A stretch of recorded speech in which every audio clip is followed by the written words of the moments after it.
మంచి అంశంతో మరి ప్రాంతంలో సభను ఏర్పాటు చేశారు. తొలి మాటల్లో మీరు విన్నారు, సృష్టికర్తను ఎరిగిన సృష్టి ఎరుగని మనిషి. ఇప్పటికే కొన్ని సంగతులు మీకు అర్థమయ్యాయి. సృష్టి ఏంటో, సృష్టికర్త ఎవరో, ఈ మనుషులు ఎవరో మీరు విన్నారు. సహజంగా దేవుడు సృష్టిని తానే చేశాడు, మనుషులను తానే చేశాడు. విచిత్రం ఏంటో, సృష్టి అయితే తాను చేసిన తన యజమానుడికి లోబడింది. తన వలన కనబడిన తన కలల రాకుమారుడు, కారణ జన్ములు మనుషులు మాత్రం దేవుడికి లోబడలేదు. ఇకపోతే ఆ టైటిల్లో ఒక పదం మీకు కనపడుతుంది, ఎరుగుట అన్న పదం, ఎరగటం అన్న పదం. కాస్త లోతుగా పదం యొక్క అర్థం ఏంటి, భావం ఏంటి అని ఆలోచిస్తే, ఎరుగుట అన్న పదానికి ఉన్న అర్థం లేదా దాని భావం మీరు ఆలోచిస్తే, గుర్తించటం, నేర్చుకోవటం లేదా తెలుసుకోవటం అన్న నానార్థాలను ఆ పదం ఇస్తుంది. ఎరగటం అన్న పదంలో అంత అర్థం ఉంది. ఎరగటం అంటే నేర్చుకోవటం, తెలుసుకోవటం, గుర్తించటం.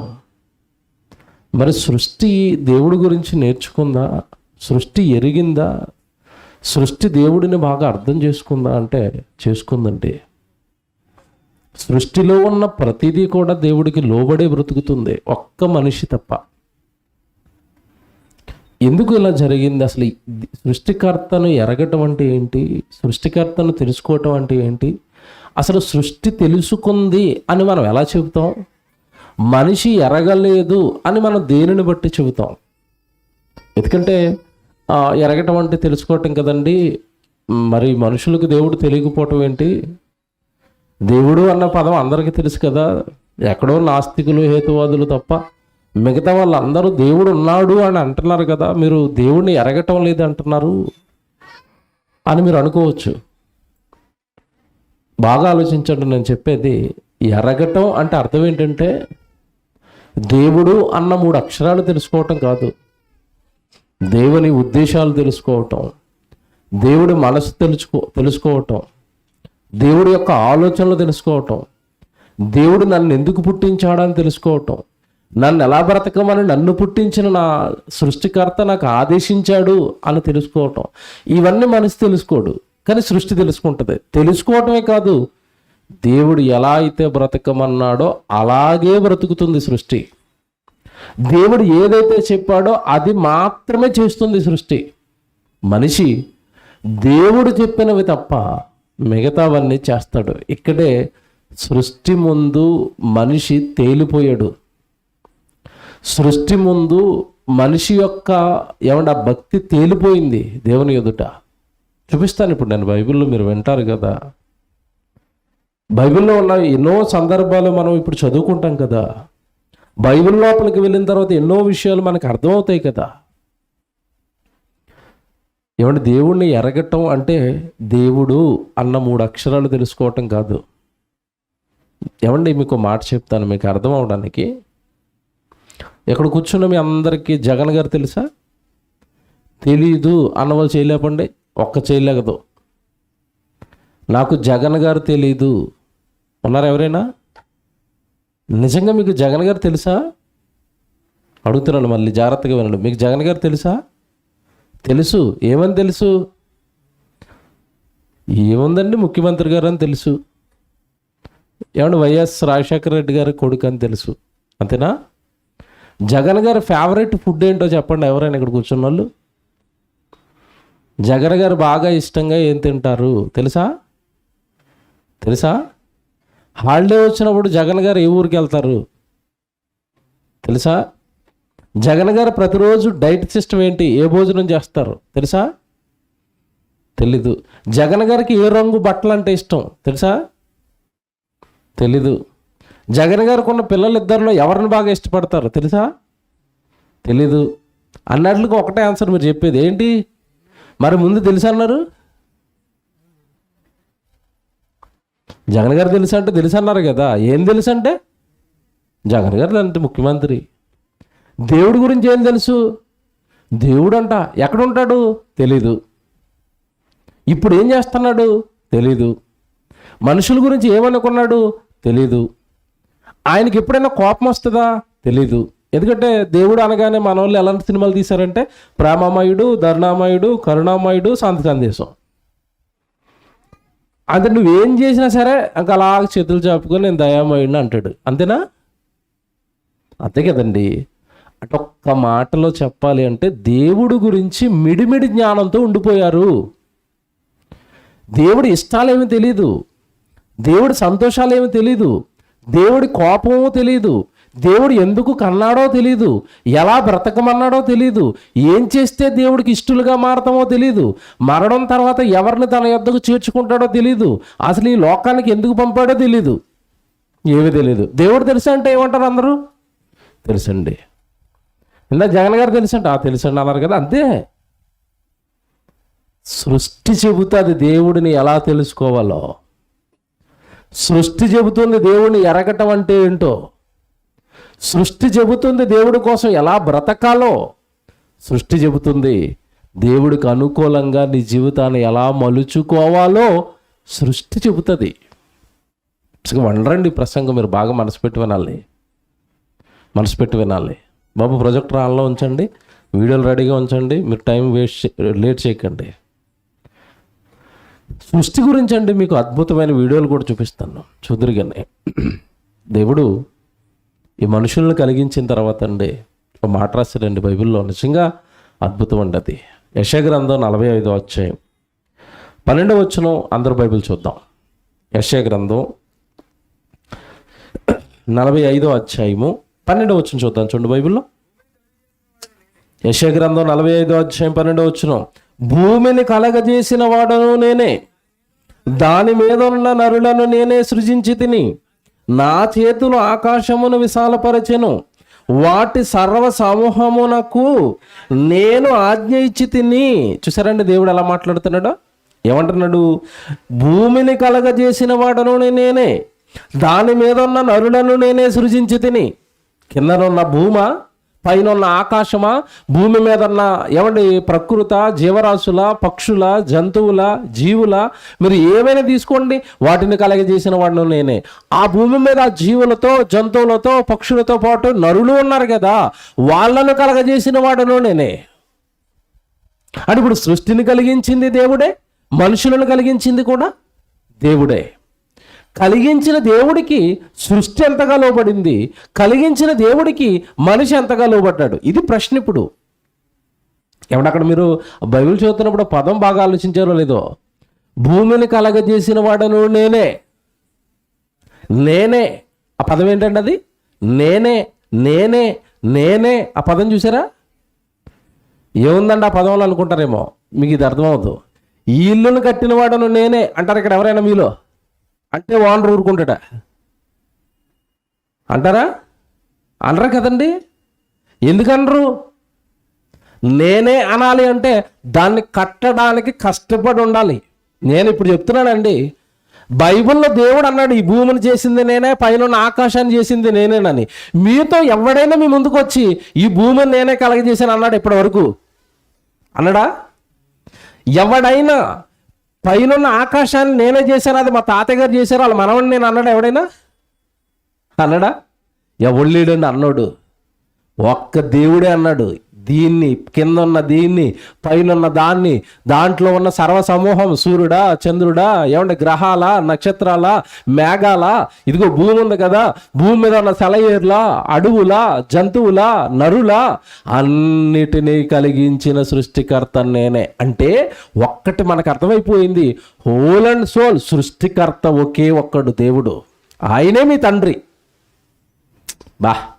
ఒక్కసారి అండి నిజంగా అలా మేము మాట్లాడుతున్నప్పుడు ఒకసారి ఊహించుకోండి, పైనున్న ఆకాశాన్ని, కింద ఉన్న భూమిని, సర్వాన్ని కలిగించిన ఆయన మీ తండ్రి. సౌండ్ ఎలాగుంది వినడానికే? ఈ మనకు అర్థమవు. నేను చెప్తాను ఇప్పుడు. మా నాన్నగారు ముఖ్యమంత్రి, ఎలాగుంది సౌండ్? ఒకవేళ మీ నాన్నగారు ముఖ్యమంత్రి అయితే సభలో కూర్చుంటారా? మీరు కూర్చుంటారా? మీ నాన్నగారు ముఖ్యమంత్రి వద్దు, ఎమ్మెల్యే అయితే కూర్చుంటారేంటి?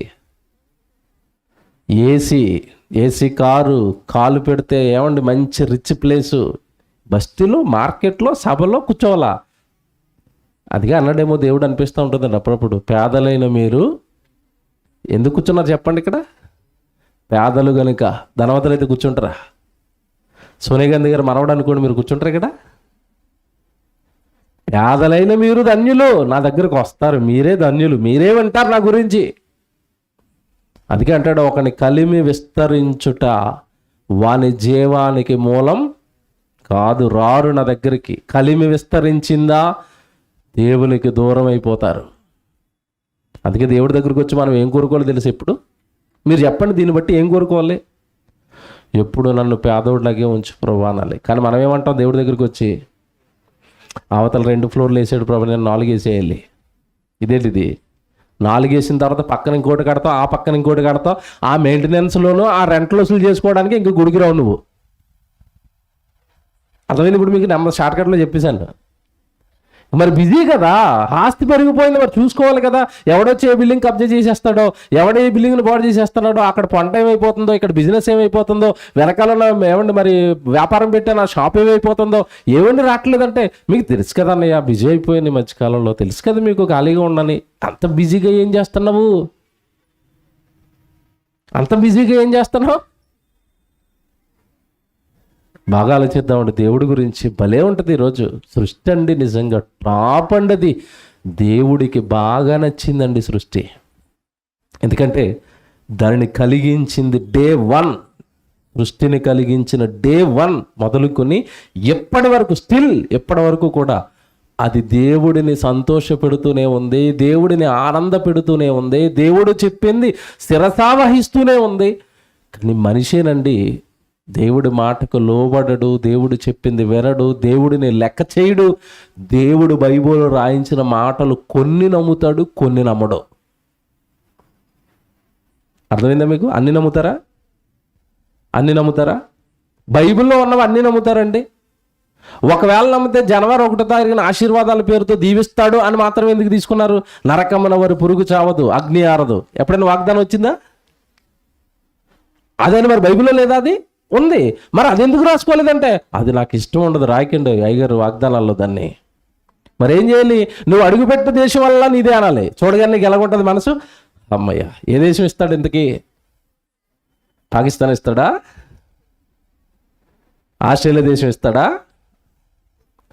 అవి ఎప్పుడూ అబ్రహాముకి భక్తులకి ఇచ్చినవండి, మీవి కాదండి. పెద్ద పెద్ద సబ్జెక్టులు ఇవి. అందుకే కాలేజీకి రండి, మీకు దగ్గరలోనే ఉంది. సిబిటికి రండి, బైబిల్ బాగా నేర్చుకోండి, పట్టు సంపాదిస్తారు బైబిల్ పైన. ఏదేంటో మనకు అర్థమవుతుంది. ఎందుకంటే ఇంతకాలం వాక్యాలు చదివాం కానీ మనకి ఏం అర్థం అవ్వలేదండి. కారణం నేర్చుకోక అర్థం అవ్వలేదు అంతే. అందుకే బైబిల్ను కాలేజీలో సిబిటీలో ఏం చేస్తారు అంటే పాఠాలుగా విడగొట్టి నేర్పిస్తారు. బైబిల్ అనగానేమి, అది ఎలా చదవాలి, కయ్యోనుకు భార్య ఎక్కడి నుండి వచ్చింది, హేబేలు మొదలుకొని మరణించిన వారంతా పరలోకం వెళ్ళిపోయారా. సరే, ఇవన్నీ బైబిల్లో ఉన్న మనకు అర్థం కాని సంగతులన్నీ పాఠాలుగా విడగొట్టి అక్కడ నేర్పిస్తున్నారు కళాశాలలో. మీరు నేర్చుకుంటే నేను చెప్తున్న ప్రతి మాట మీకు ఇంకా బాగా అర్థమవుతుంది. కనుక దేవుని పిల్లలారా, బైబిల్ నేర్చుకుంటేనే దేవుడు అర్థమవుతాడు, దేవుడి ఉద్దేశాలు అర్థమవుతాయి, దేవుడి ఆలోచనలు అర్థమవుతాయి. సృష్టిని కలిగించింది ఆయనే, భూమి మీద నరులను కలిగించింది కూడా ఆయనే. మరి ఆయన కలిగించినప్పుడు ఆయన ఉద్దేశాలు ఏంటి, ఆయన ఆలోచనలు ఏంటి, అసలు నన్నెందుకు దేవుడు కలిగించాడు అని మనిషి ఏమైనా తెలుసుకున్నాడా అంటే తెలుసుకోలేదు. మరి ప్రకృతి గుర్తించిందా తన జన్మ పరమార్థం? ఒక కోడి ఎందుకు పుట్టిందో కోడికి తెలుసు, ఒక మేక అది ఎందుకు పుట్టిందో దానికి తెలుసు. ప్రతి జీవి, ప్రతి పక్షి అవి ఎందుకు పుట్టాయో వాటి జన్మ పరమార్థం తెలుసు. ఇంకా మీకు బాగా ఆలోచించే అర్థం కావాలి అంటే మీ కళ్ళ ముందున్న చెట్ల వాటికి కూడా దేవుడు అంటే ఏంటో తెలుసు, వాటి జన్మ పరమార్థం కూడా వాటికి తెలుసు. ఇప్పుడు దేవుడిని ఎరగటం అంటే అర్థం ఏంటంటే, ఇలా చెప్పాను కదా ప్రారంభంలో, దేవుడన్న 3 మొక్కలు తెలుసుకోవడం కాదు, అసలు నన్నెందుకు దేవుడు పుట్టించాడన్నది నీకేమైనా ఇప్పటికి అర్థమైందా?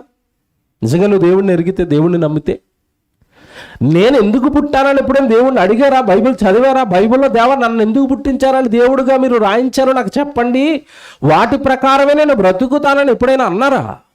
కానీ సృష్టి అలా కదండి, టాప్ అండి. వాటిని దేవుడు ఎందుకు చేశాడో వాటికి బాగా తెలుసు. బైబిల్లో ఉందా? బైబిల్లో ఉంది.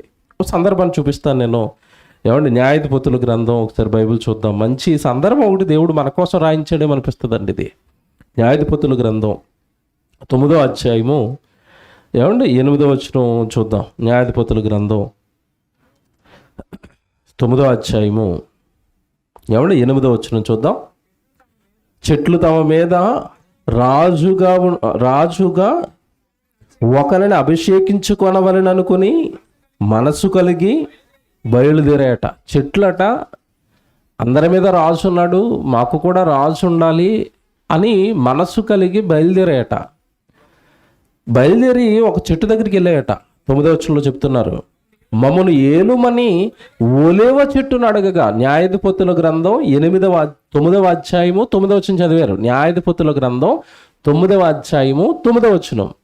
ఇప్పుడు చెట్లు మనసు కలిగాయట. చెట్లన్నిటికీ ఒక ఆలోచన వచ్చిందట, మా మీద ఒక రాజు ఉంటే బాగున్ను, మమ్మల్ని కూడా ఒక అతను పరిపాలిస్తే బాగున్ను, మాకు కూడా చక్కగా రాజు ఉన్నాడని చెప్పుకోవడానికి మాకు ఎవరో ఒకరు ఉంటే బాగున్ను అని మనస్సు కలిగి బయలుదేరాయట.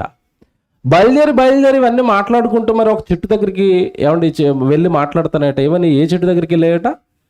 ఒలీవ చెట్టు దగ్గరికి వెళ్ళాయట. ఒలీవ చెట్టు దగ్గరికి వెళ్ళి ఒలీవ చెట్టును అడిగాయట. ఏమని అడుగుతున్నాయి?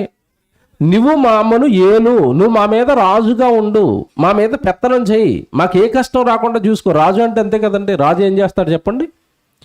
పరిపాలన చేస్తాడు, బాగోగులు చూసుకుంటాడు. నువ్వు మా మీద రాజుగా ఉండు, మమ్మల్ని ఏలు అని అడుగుతున్నాయట. మమ్మల్ని ఏలుమని ఒలీవ చెట్టును అడగగా ఒలీవ చెట్టు దేవునిని మానవులను. ఇప్పుడు ఒలీవ చెట్టు ఆ చెట్లన్నిటితోనూ మాట్లాడుతుంది రివర్స్లో. ఏంటి నా దగ్గరికి వచ్చి నన్ను రాజుగా ఉండమంటున్నారా? నేను మీ మీద రాజుగా ఉండాలా? అసలు నేను ఎందుకు పుట్టానో తెలుసా? దేవుడు ఒలీవ చెట్టుగా నాకు జన్మను ఎందుకు ఇచ్చాడో తెలుసా? చెట్టు మాట్లాడడం జాగ్రత్త వినండి.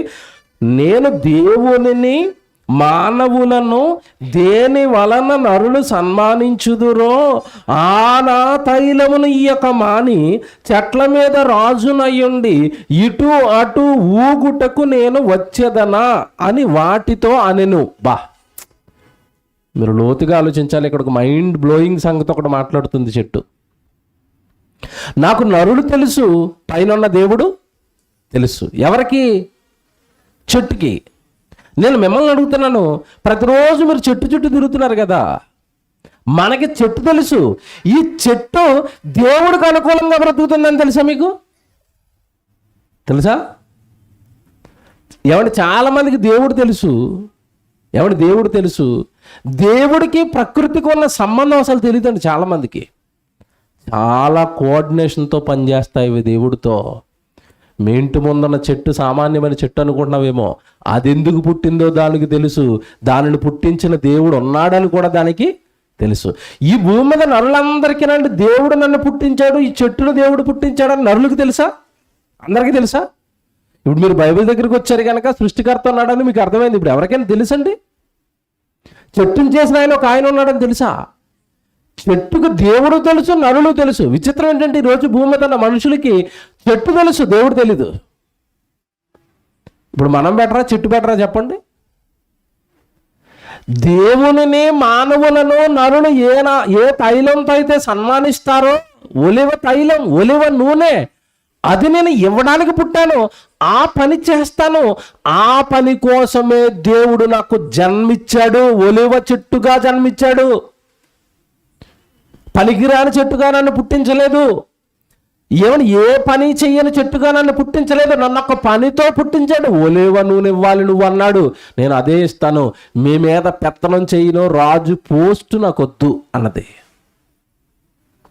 అంటే ఒలివ చెట్టు దేవుడిని ఎరిగిందా? ఎరగటంలో ఎలా ఎరిగింది అంటే తానెందుకు పుట్టిందో తాను ఎరిగింది.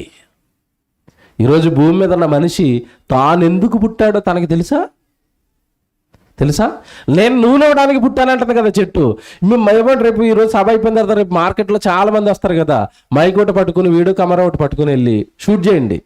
ఓ వ్యక్తి దగ్గరికి వెళ్ళి ఇలా మైకి పెట్టి, ఏమండి మీరు ఎందుకు పుట్టారండి అని అడగండి. ఒలివ చెట్టు చెప్పినంత కాన్ఫిడెంట్గా నేను దీనికోసం పుట్టాను అంటాడా? ఏదోనండి నడిపించు నా నామం అన్నట్టుగా మొన్నటి వరకు ఒక ఉద్యోగం చేశానండి, ఇప్పుడు ఇంకోటి చేస్తానండి, ఇంకో దానికి పరీక్ష రాస్తానండి. ఎందుకు పుట్టావయ్యా? ఏమో తెలియదండి, అంత గజిబిజి గందరగోళం. అంతే కదా. నువ్వు ఎందుకు పుట్టావయ్యా అంటే ఎవరి దగ్గర క్లారిటీ ఉంది చెప్పండి? క్లారిటీ ఎవరి దగ్గర ఉంది? యేసుప్రభు దగ్గరికి వెళ్ళి నువ్వు ఎందుకు పుట్టావారయ్యా అన్నావు అనుకోండి, యేసుప్రభు దగ్గర క్లారిటీ ఉందా? ఉంది. ఏమని చెప్పాడు? నా ఇష్టము నెరవేర్చుకున్నట్టుకు నేను రాలేదు, నా తండ్రి ఇష్టాన్ని భూమి మీద నెరవేర్చడానికి వచ్చాను. ఇదిగో మీ అందరికి ఆయన గురించి చెప్పడానికి వచ్చాను. మీ పాపాల నిమిత్తం నేను చచ్చిపోవడానికి పుట్టాను. యేసుప్రభుకు తెలిసిందా? తెలిసింది. ఇప్పుడు అంత క్లారిటీ జీవితం మీద, బ్రతుకు మీద, భూమి మీద ఉన్న ఏ మనిషికైనా ఉందా? ఉందా? లేదండి. ఒలివ చెట్టు అంటుంది, నేను ఒలివ తైలం ఇవ్వడానికే దేవుడు నన్ను పుట్టించాడు, ఆ పని చేస్తాను, వేరే పని నేను చేయను. నాకు రాచరికం పోస్టులు ఇచ్చి నన్ను డైవర్ట్ చేయొద్దు దేవుడి పనిలో నుంచి. దేవుడు నన్ను ఎందుకోసమైతే పుట్టించాడో ఆ పనిలో నుంచి నన్ను పక్కకు జరపొద్దు. చెట్లు అనుకున్నాయి, అమాయకురాలండి ఒలివ చెట్టు, పెద్ద రాచరికం, రాజు పోస్ట్ ఇస్తానంటే అసలు బుద్ధి లేదు దీనికి, ఈ చెట్టుకి. ఊరుకోండి, ఈ చెట్టే ఒకటి ఉంది, ఇంకో చెట్టు దగ్గరికి వెళ్దామని నెక్స్ట్ చెట్టుని మార్చాయి. ఏ చెట్టు దగ్గరికి వెళ్ళాయి? అంజూరపు చెట్టు దగ్గరికి వెళ్ళాయట. మీరు చదువుకోండి, కింద ఉంటుందండి.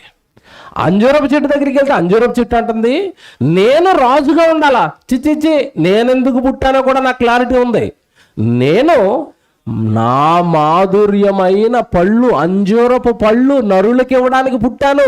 అంజూరపు చెట్టును చూడగానే అబ్బా ఇది అంజూరపు పండిస్తుందంటే తింటే సూపర్ అండి బాబు అని ప్రజలు, భూమి మీద ఉన్న తన పిల్లలు నా పళ్ళు తిని వాళ్ళు ఆనందపడాలని దేవుడు నన్ను పళ్ళు కాయమని ఇచ్చాడు. మీరేంటి రాజుగా వేరే ఎక్స్ట్రా పోస్ట్ ఇస్తానంటున్నారు?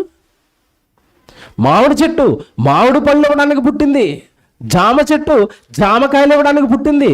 ఏమండి పళ్ళన్నీ ఎవరి కోసం కాస్తున్నాయి? ఇవన్నీ మీరు నాకు బాగా చెప్పాలి. ఎవరి కోసం కాస్తున్నాయి? మన కోసం కదండి. మామిడికాయ మన కోసం కదండి, అంజూర పండు మన కోసం కదండి, జామ పండు మన కోసం కదండి, ఒక యాపిల్ పండు మన కోసం కదండి. అంటే దేవుడు, జాగ్రత్తగా వినండి, దేవుడు నా పిల్లలకు నువ్వు కాయలు కాయాలి, నా పిల్లలు నీ ఆహారంతో ఆరోగ్యంగా ఉండాలని దేవుడు చెట్టునేసాడట. నేను ఆ పళ్ళే కాస్తూ ఉంటాను. నన్ను భూమి మీద దేవుడు ఉంచినంతకాలం నేను ఆ కాయలు కాస్తూనే ఉంటాను. అంటే మీరు బాగా అర్థం చేసుకోవాలి ఇక్కడ, వాటి పుట్టుకుపోయిన వాటికి ఎంత క్లారిటీ ఉంది. అంజూరపు చెట్టు కూడా పని అవ్వట్లేదని నెక్స్ట్ ఎక్కడికి వెళ్ళి తెలుసండి? ద్రాక్షావల్లి దగ్గరికి వెళ్ళాయి. అదంటుంది, నేను దేవునిని మానవులను సంతోషపెట్టే నా ద్రాక్షారసంతో సంతోష పెట్టడానికి, ద్రాక్షారసం ఇవ్వడానికి పుట్టాను కదా. నేను నా ద్రాక్ష పళ్ళు తన పిల్లలకి ఇస్తున్నప్పుడు, తన పిల్లలు దాన్ని త్రాగి ఆరోగ్యంగా ఉంటున్నప్పుడు నన్ను చేసిన దేవుడు సంతోషంగా ఉంటాడు కదా. నన్ను పుట్టించింది ద్రాక్ష పళ్ళు ఇమ్మని, ద్రాక్ష రసం ఇమ్మని కదా. అది ఇస్తున్నప్పుడు పిల్లలు ఆనందంగా ఉంటారు కదా. ఈ పిల్లల్ని చేసిన దేవుడు ఆనందంగా ఉంటాడు కదా. అంటే ఇప్పుడు నేను పుట్టింది దేనికోసం అంటుంది అది? ఇటు మనుషులను సంతోష పెడతాను, నన్ను చేసిన దేవుణ్ణి కూడా సంతోష పెడతాను. నరులు దేవుణ్ణి సంతోష పెడతారా? ఈరోజు సంతోష పెడతారా? మనుషులు దేవుణ్ణి సంతోష పెడుతున్నారా, సంతాప పెడుతున్నారా, బాధ పెడుతున్నారా? మీరు నాకు చెప్పండి. దేవుడు నరులను చేసినందుకు హృదయములో నొచ్చుకున్నాడట. చెట్టును చేసినందుకు నొచ్చుకున్నాడా? నొచ్చుకోలేదు. పక్షిని చేసినందుకు నొచ్చుకున్నాడా? నొచ్చుకోలేదు. మనిషిని చేసినందుకు గుండె నొప్పి తెప్పించారండి దేవుడికి, హార్ట్ అటాక్ తెప్పించారు ఈ మనుషులు. ఎందుకు కన్నాను రా బాబు వీళ్ళని? ఒక్కడు తిన్నగా ఉండడు, ఒక్కడు తిన్నగా మాట్లాడు, ఒక్కడు కూడా దైవత్వంతో బ్రతకడు, ఒక్కడికి కూడా దేవుడు అన్న భయం లేదు, ఒక్కడికి కూడా నేను ఎందుకు పుట్టాను అది చేస్తాను, దేవుడిని సంతోషపెడతానన్న జీవితం లేదు. ఓ వీడియో రెడీ చేయండి. ఏమంటే ఇదంతా బైబిల్ చదువుతున్నప్పుడు అండి, మీరు ఎప్పుడు కూడా, ఇప్పుడు మీరు మన బైబిల్ తెలుసు కనుక, మన బైబిల్ చదువుకుంటున్నాం కనుక, బైబిల్లో ఉన్న ప్రతిదీ మనం నమ్ముతాం కనుక, నిజమేనండి అక్కడ చెట్లు మాట్లాడుతున్నాయి, అవి నిజంగా దేవుడి కోసం పుట్టానంటున్నాయి కనుక మనం నమ్ముతాం. ఇదే మీరు అన్యుడి దగ్గరికి, ఏమంటే దేవుడు బైబిల్ దగ్గరికి రాని వాళ్ళ దగ్గరికి వెళ్ళి చెట్లు మాట్లాడుకుంటున్నాయండి అన్నారని కూడా వాళ్ళు ఏమంటారు చెప్పండి? మిమ్మల్ని చూసి ఎలా చూస్తారు వాళ్ళు? చెట్లా మాట్లాడుకోవటమా? వాళ్ళు ఏదో రాస్తారండి వాళ్ళ దేవుడు ఆ బైబిల్లో. అన్నీ పట్టుకొచ్చి మా మీద రుద్దుతారండి. రుద్దుతున్నారా? బైబిల్ అర్థం కావాలి అంటే ముందు శాస్త్రాలు తెలియాలా. కారణం, ఈ భూమి మీద రాయబడిన శాస్త్రాలన్నీ ప్రకృతిని బట్టి రాస్తే ప్రకృతిని కలిగించింది ఎవరు? దేవుడు. నీకు ఈ శాస్త్రాల మీద కాస్త అవగాహన ఉంటే బైబిల్ చెబుతున్న ప్రతిదీ నీకు అర్థమవుతుంది. ఇందాక చెప్పాడు తొలి ప్రసంగంలో, ప్రకృతి అంతా దేవదూతలండి. ఏ సైంటిస్ట్ కన్నా తెలుసా? అప్పట్లోనండి నీళ్లు మాట్లాడుకుంటున్నాయి అని ఒక శాస్త్రవేత్త వచ్చాడు. అందరూ పిచ్చుడి కింద చూశారు. నీళ్ళ మాట్లాడుకుంటాయి అంటే ప్రాక్టికల్గా ప్రూవ్ చేశాడండి. ప్రాక్టికల్గా ప్రూవ్ చేశాడు. నీళ్లు మాట్లాడుకుంటాయి, నీళ్లు గుర్తుపడతాయి అని ప్రూవ్ చేశాడు. అప్పుడు నోటి మీద వేసుకున్నారు అందరూ. బైబిల్లో నీళ్లను గుర్తుపెట్టిన సందర్భాలు లేవా? మోషే వచ్చాడు, ఎర్ర సముద్రాన్ని ఏమన్నాడు?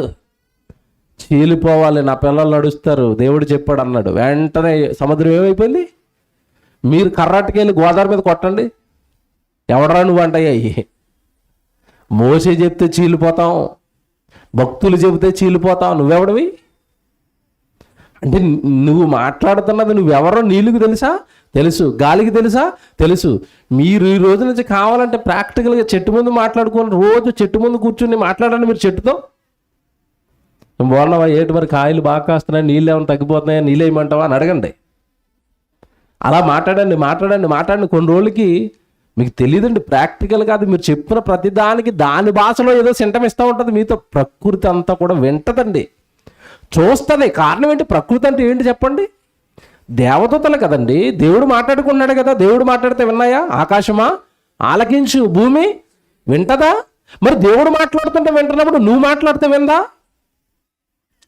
మనం మాట్లాడితే ఎందుకు విందంటే అది మన నోట్లోంచి మంచి మాటలు రావుగా. ఏమన్నా 4 మంచి ముక్కలు మాట్లాడితే వింటది అది. మీరు భలేగా ఉన్నారండి, మా ఇంటి ముందు మాకు నీడేస్తున్నారండి, దేవుడు మిమ్మల్ని వేసాడు కదండి, మేము కూడా దేవుడు నమ్ముతున్నామండి, బాగున్నారండి, ఇలా మాట్లాడండి. ఇంకా నీడవమంటావని దాని భాషలో ఇంకా బాగా నీడేస్తుంది నీకు. నువ్వు ఇలాంటివి మాట్లాడవు కదా.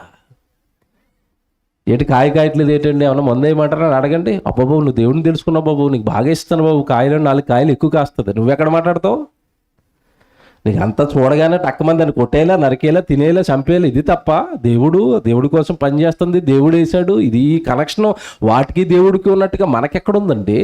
లేదండి. ఇప్పుడు చూపిస్తాను నీకు, మీకు భలే ఉంటాయండి ముందుకెళ్ళేసరికి సందర్భాలు.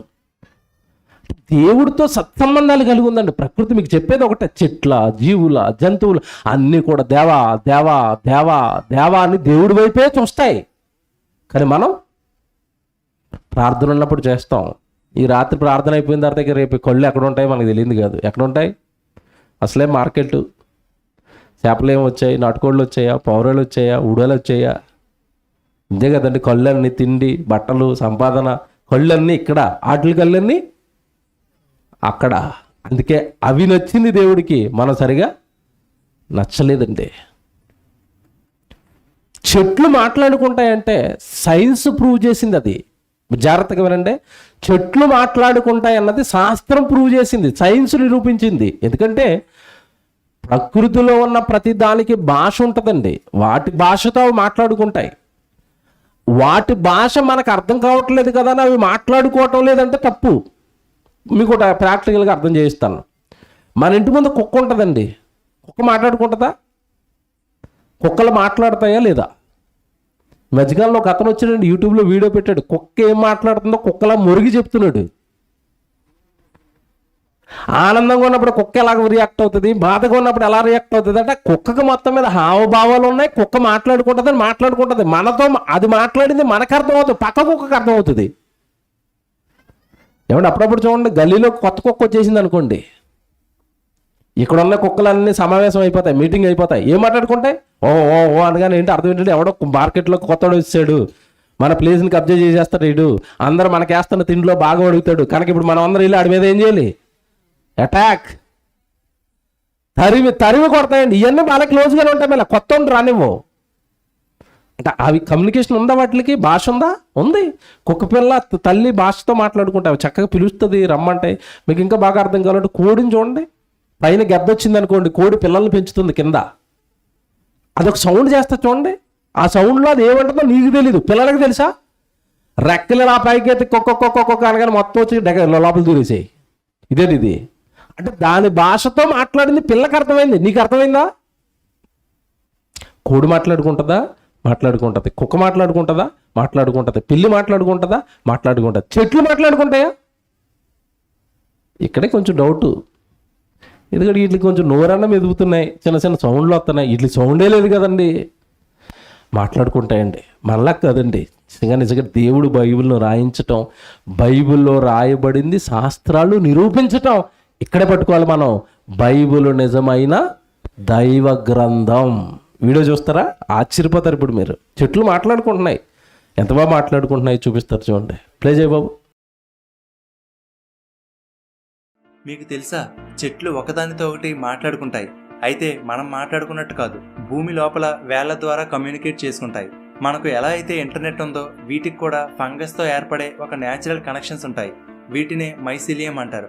మనం వాడే ఇంటర్నెట్ని వరల్డ్ వైడ్ వెబ్ అని పిలుస్తారు కదా, అలాగే మొక్కలకు ఉన్న ఈ ఇంటర్నెట్ని వుడ్ వైడ్ వెబ్ అని కూడా పిలుస్తారు. వీటి ద్వారా ఒక చెట్టు నుండి మరొక చెట్టుకు సిగ్నల్స్ అండ్ న్యూట్రియంట్స్ వెళ్తుంటాయి.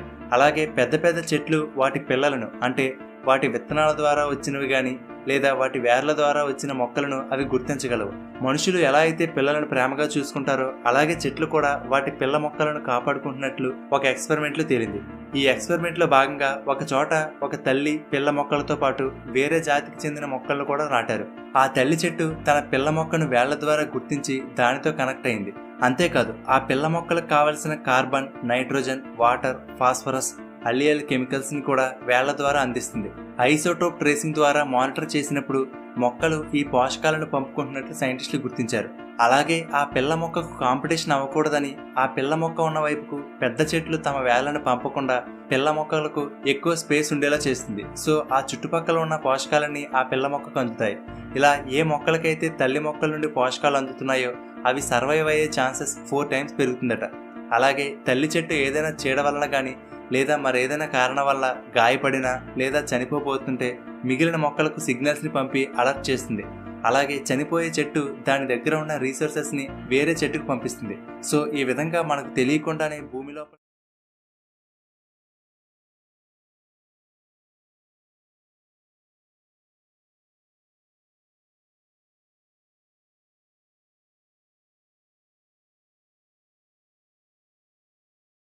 పోతామమ్మా నువ్వు, నీళ్ళేవా?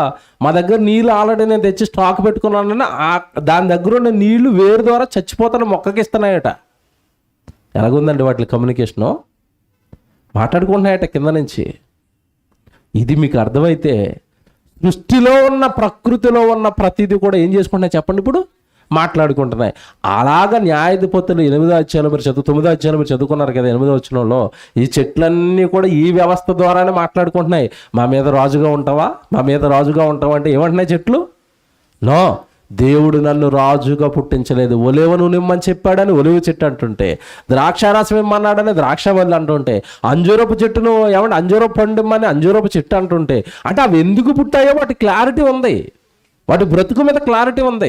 మేము దేవుడిని సంతోషపెట్టడానికి పుట్టాం, ఈ నరుల కోసం కాయలు కాయడానికి త్యాగం చేయడానికి పుట్టాం.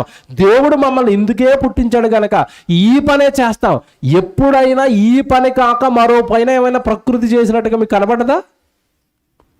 మీరు జామ చెట్టు వేసుకున్నారండి, జాంకాయలు కాస్తుందని. జాంకాయలు కాస్తుందని ఏమన్నా మీరు ఎదురు చూస్తున్నప్పుడు కాసింది దగ్గరికి వెళ్తున్నారు కర్రట్టుకుని కోసుకుందామని. ఎవడరా నువ్వు నా దగ్గరికి వస్తున్నావు? జామ చెట్టు ఒకసారి రా తిరగబడింది అనుకోండి, మళ్ళా ఎప్పుడైనా కాయ కోసం వెళ్తాడా? ఏ చెట్టు అయినా తిరగబడుతుందా? ఏ కోడైనా తిరగబడిందా నీ మీద? ఏ మేకైనా తిరగబడిందా? ఏ ఆవైనా తిరగబడిందా? పాలు నువ్వెవడరా తాగడానికి? నా పిల్లల కోసం నేను పాలు తయారు చేసుకుని నువ్వు వచ్చి తాగేస్తావు కొన్నట్టుకు వచ్చని గేదె తన్నిందా? ఏంటండి ఇవన్నీ? మీకోసం త్యాగాలు చేస్తాయా? మీకోసం బ్రతుకుతాయా? వాటిని మీకోసం బ్రతకమని వాటికి చెప్పింది ఎవరట? దేవుడు చెప్పాడు మీకోసం బ్రతకమని.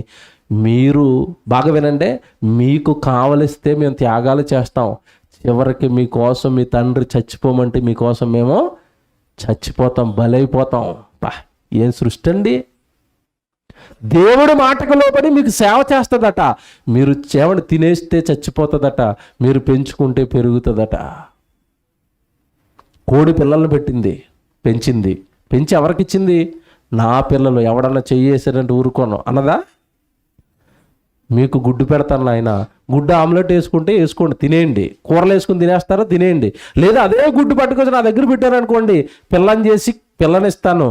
మీకు పెంచడం రాదు కదా, కోడి పిల్లని మీరు పెంచలేరు కదా, నేను పెంచుతాను, పెద్ద చేస్తాను, పెద్ద అయిపోయిన తర్వాత మీకు ఇచ్చేస్తాను. మీ ఇష్టం, దాన్ని వండుకుంటారా, పెంచుకుంటారా, నరుక్కుంటారా, చంపుకుంటారా. నేను పిల్లలు పెట్టి మీకు ఇస్తాను. కోడి పిల్లలు పెట్టి మనకి ఇచ్చిందా? ఇచ్చింది. మీరు పిల్లలు పెట్టి ఎవరికి ఇచ్చారు? ఎవరికి ఇచ్చారు? దెయ్యానికి ఇచ్చాం. మా ఊడితో పాపాలు చేయించు బాగానని, మా ఊడితో డ్యాన్సులు వేయించు, మా ఊడితో మందు తాగించని. కానీ కోడి పిల్లలు పెట్టి ఎవరికి ఇచ్చింది? నీకు ఇచ్చింది. అసలు నువ్వు పిల్లల్ని పెట్టి నువ్వు పిల్లల్ని కానీ ఎవరికి ఇవ్వాలని దేవుడు రాశాడు బైబిల్లో? నాకివ్వండి అన్నాడు. ఇచ్చాము మనం. ఇప్పుడు మీరు చెప్పండి, ప్రకృతి బెటరా మనం బెటరా? కోడి బెటరా మనం బెటరా? కోడి పిల్లల్ని పెట్టి నీకు ఇస్తుంది, నువ్వు పిల్లల్ని పెట్టి దేవుడికి ఇవ్వాలి కదా, నువ్వు లోకానికి ఇచ్చావు. అందుకే టైటిల్ వేసాం ఏమని? సృష్టికర్తను ఎరిగిన సృష్టి ఎరుగని. ఇప్పుడు తేలిపోతున్నాడా మనిషి సృష్టి ముందు? అన్ని విషయాల్లో తేలిపోతున్నాడా? తేలిపోయాడు, తేలిపోయాడు, తేలిపోయాడు. ఇంకోటి చెప్పనండి, ఈరోజండి మనిషి తెల్లవారు లేస్తేనండి, మీకు తెలియదు కదా, యేసుప్రభు చెప్పాడు, నేను చెప్పింది కదా, ఏం తిందాం, ఏం త్రాగుదాం, ఏం ధరించుకుందాం, ఇదే యావా. కానీ జీవులు ఏం చేస్తాయో తెలుసండి? జీవులు ఏం చేస్తాయా? తిండి కోసమా, బ్రతకడం కోసమా, ప్రాణాల కోసమా? దాని చూపు ఎప్పుడు కూడా దేవుడి వైపేనండి. కీర్తన గ్రంథం 145 కీర్తన 15 వచనం చూడండి బైబిల్లో. కీర్తన గ్రంథం 145 కీర్తన 15 వచనం చూడండి. సర్వజీవుల కన్నులు నీ వైపు చూచుచున్నవి, తగిన కాలమందు నీవు వాటికి ఆహారం ఇస్తావు. అన్ని జీవులకు ఆహారం పెడుతున్నది ఎవరటి? ఇప్పుడు దేవుడండి. భూమి మీద ఉన్న జీవులన్నిటిని పెంచి పోషిస్తున్నది దేవుడు.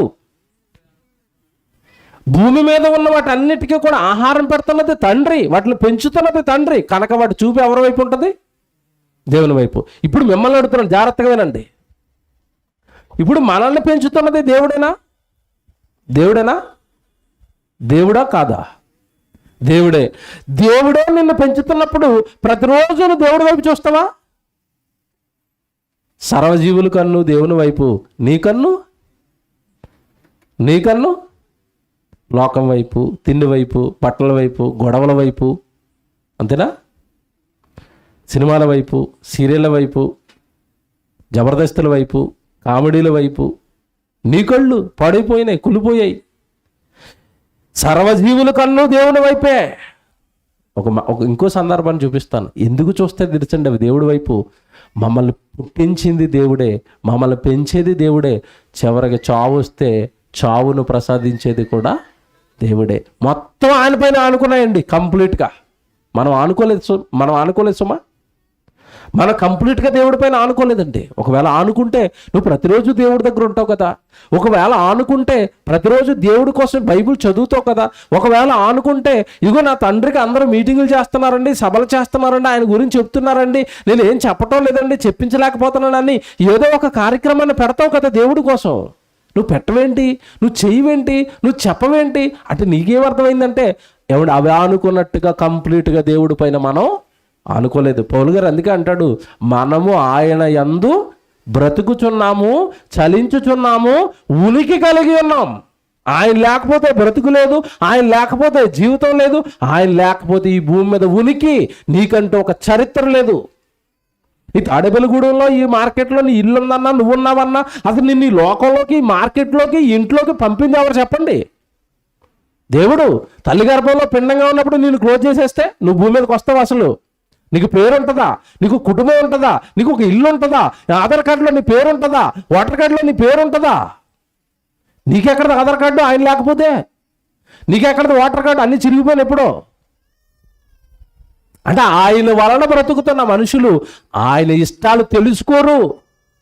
జీవులు ఆయన వల్ల బ్రతుకుతున్నాయి కనుక దేవా మీరు ఏం చేయమంటారు చెప్పండి, అవే చేస్తామంటాయి. అవి మంచి మాట చూపిస్తాను చూడండి. కీర్తన గ్రంథం 104 కీర్తన తీయండి అందరూ జాగ్రత్తగా. జీవుల యొక్క గొప్పతనాన్ని దేవుడు ఎంత బాగా చెప్తున్నాడో, వాటి గురించి ఎంత బాగా కీర్తిస్తున్నాడో చూడండి. 104 కీర్తన చూడండి. 104 కీర్తన 21.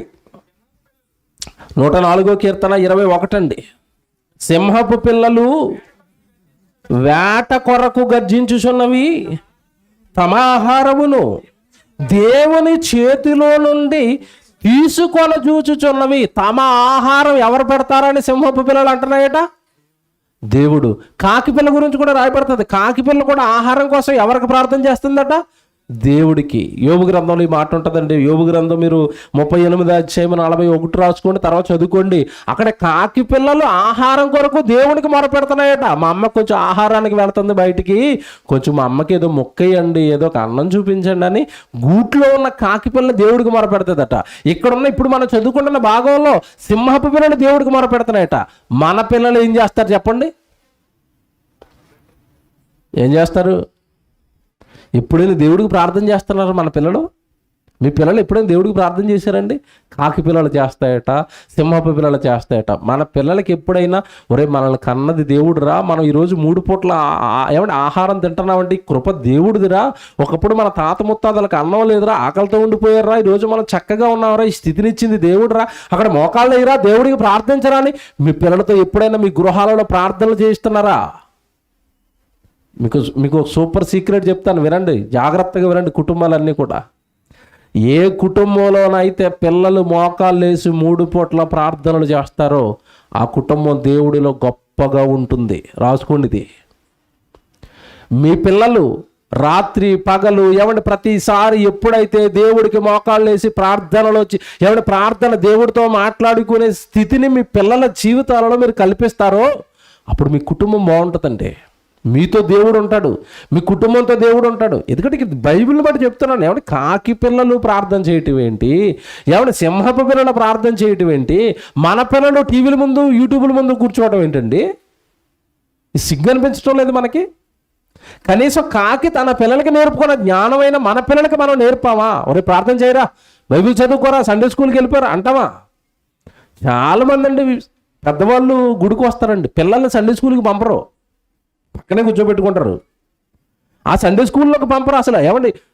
పేరు చూడండి, స్కూల్కి ఏం పేరు పెట్టారు? దేవుడి స్కూల్కి ఏం పేరు పెట్టారు? సండే స్కూల్ అట. అంటే వారానికి ఎన్ని రోజులు ఉంటుంది? ఒక్కరోజు. మీ బడి ఎన్ని రోజులు ఉంటుంది వారానికి?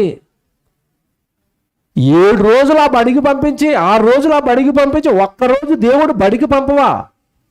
ఇంకా చెప్పిన తల్లిదండ్రులు ఈ మధ్యకాలంలో ఎలా ఉన్నారంటే ఆ బడికి పంపింది కాక ఇంటికి వచ్చిన తర్వాత హుటాహుటిన మొహం కడిగేసుకోరా, బట్టలు పేసారా, టకటకటక్కడ నోట్లో కూరేయటం, వెంటనే మళ్ళీ బ్యాగ్ తీసి పంపించేయటమే. ఎక్కడికి? చూసినట్ట అని బతకనివరేగా మోయలేక చేస్తున్నాడు. 3 కేజీలు 3వ సంవత్సరాన్నే 30 కేజీలు బరువు వేశారు ఆడు నడ్డి మీద. ఇన్ని పుస్తకాలు పొద్దునుంచి పడిన తలపోటు సరిపోతాను, మళ్ళీ సాయంత్రం ప్రైవేట్ క్లాసులట. దేవుడి దగ్గరికి పుట్టించింది దేవుడు, ఆహారం పెడతానది దేవుడు, జీవితం ఇచ్చింది దేవుడు, చచ్చిపోతే చేర్చుకోవాల్సింది దేవుడు, సర్వం ఆయనే. ఆయనకి ప్రార్థన చేయరా అంటారండి? ఒక్కరైనా అంటున్నారా? బాగా ఆలోచించుకోండి మీరు ఈ రాత్రి. ఇక్కడ సందర్భం చదువుదాం. సింహపు పిల్లలు ఆహారం కోసం దేవుడు చేతిలో నుంచి తీసుకోవాలని అవి ఎదురు చూస్తున్నాయట. అవును, డైరెక్ట్గా మనం ఇప్పుడు 27వ వచనం చదువుదాం చూడండి. ఇదంతా మీరు చదువుకున్న తర్వాత 27 చదువుదాం చూడండి. 27 తగిన కాలమున నీ వాటికి ఆహారం ఇచ్చేదవని ఇవన్నీ నీ దయ కొరకు కనిపెట్టుచున్నవి. ఏంటంట? తగిన కాలమున నీవు ఆహారం ఇచ్చేదవని ఇవన్నీ నీ కొరకు కనిపెడుతున్నాయి. దేవుడి కోసం జీవులు కనిపెడుతున్నాయి, దేవుడి కోసం జీవులు కనిపెడుతున్నాయి, దేవుడి కోసం జీవులు కనిపెడుతున్నాయి, దేవుడి కోసం జీవులు కనిపెడుతున్నాయి. మనిషి కనిపెడతాడా? మీకు కష్టం రాగానే మొదట ఎవరికి చెప్పుకుంటారు? దేవుడికా మనుషులు కనుక బాగా ఆలోచించి చెప్పండి. దేవుడి సన్నిధిలో ఉన్నారు అబద్ధం ఆడకుండా. మీకు ఏదైనా కష్టం రాగానే మొదటి ఫోన్ దేవుడికి వెళ్తుందా మనిషికి వెళ్తుందా? ముందు నీరెస్ట్లో ఉంటారు కదా, తక్కువని కొనుగొట్టి ఎంత కష్టం. కష్టం రాగానే దేవుడు జ్ఞాపకం రావట్లేదా? జీవులకి జ్ఞాపకం వస్తున్నాడేంటి? దేవుడి దయ కొరకు మేము కనిపెడతాను, ఆయన ఎలా నడిపిస్తే అలాగే అంటున్నాయి అవి. ఎరిగాయండి స్పష్టంగా. నేను మళ్ళీ చెప్తున్నాను, స్పష్టంగా దేవుడిని ఎరిగాయి జీవులు, జంతువులు. ఈ కళ్ళ ముందున్న సృష్టి. మనకి సరైన అవగాహన దేవుడి మీద లేదు. ఒక మంచి సందర్భాన్ని చూపిస్తాను బైబిల్లో. చిగలడి జీవుల కష్టం మీకు చెప్పాలి కదా. జీవుల యొక్క కమిట్మెంట్ దేవుడిలో అవి ఎంత స్పష్టంగా దేవుడి పైన ఆనుకుని బ్రతుకుతున్నాయి మీకు చెప్పాలి కదా. చరిత్రలోకి వెళ్ళిపోతానండి. మోషే గారి కాలంలో ఫరో అక్కడ ఉన్నాడు, మీకు తెలియదు కాదు, ఐగుప్తు దేశపు చక్రవర్తి. వీళ్ళంతా కూడా బానిసత్వంలో ఉన్నారండి. బానిసత్వంలో ఉన్నప్పుడు దేవుడు మోషేను పుట్టించాడు, నాయకుడిగా పంపాడు ఫరో దగ్గరికి. ఫరో దగ్గరికి వెళ్ళి, ఇదిగో ఇశ్రాయేలు హెబ్రీలంతా కూడా దేవుడి జనాంగం, దేవుడి పిల్లలు, విడిపించుకుని దేవుడు ఆరాధన చేయడానికి తీసుకుని రమ్మన్నాడు, నువ్వు పంపించాలి అన్నాడు. వెంటనే వాడు కొట్టిన డైలాగ్ ఏంటి చెప్పండి? ఏమన్నా మోషే ఎదుట యెహోవా ఉన్నాడా, యెహోవా పంపమన్నాడా, నేను యెహోవాను ఎరగను, ఈ జనులను పోనీయను. మంచి రైమింగ్లో మాట్లాడాడు. టైమింగ్ నిర్గమకాండ 5వ అధ్యాయంలో ఉంటుంది ఈ సందర్భం. నేను యెహోవాను ఎరగను, 2వ వచనంలో అంటున్నాడు ఫరో మనిషి, నేను యెహోవాను ఎరగను, యెహోవా ఎవరో నాకు తెలీదు, నేను యెహోవాను ఎరగను, ఈ జనులను పోనీయను. అంటే ఫరోకి భూమి మీద ఉన్న మనిషికి యెహోవా తెలీడా, సృష్టికర్త తెలీడా, దేవుడు తెలీదా? తెలీదండి, తెలీదు. ఇప్పుడు జాగ్రత్తగా వినండి, సృష్టికర్త నీకు తెలీదు గనుక, సృష్టికర్త ఎవరో నువ్వు ఎరగలేదు కనుక, ఒరే నువ్వు ఎరిగేటట్టుగా, నీకు తెలిసేటట్టుగా చెప్పడానికి ఇప్పుడు వీళ్ళు వస్తారు. ఎవరు వస్తారు? సృష్టి వచ్చి చెబుతుంది సృష్టికర్త ఎవరో. ఇప్పుడు నీకు తెలీదు అంటున్నావు కదా. ఈగలు వస్తాయి, వచ్చాయా? కప్పలు వచ్చాయా? జోరేగలు వచ్చాయా? ఏంటండి అవన్నీ?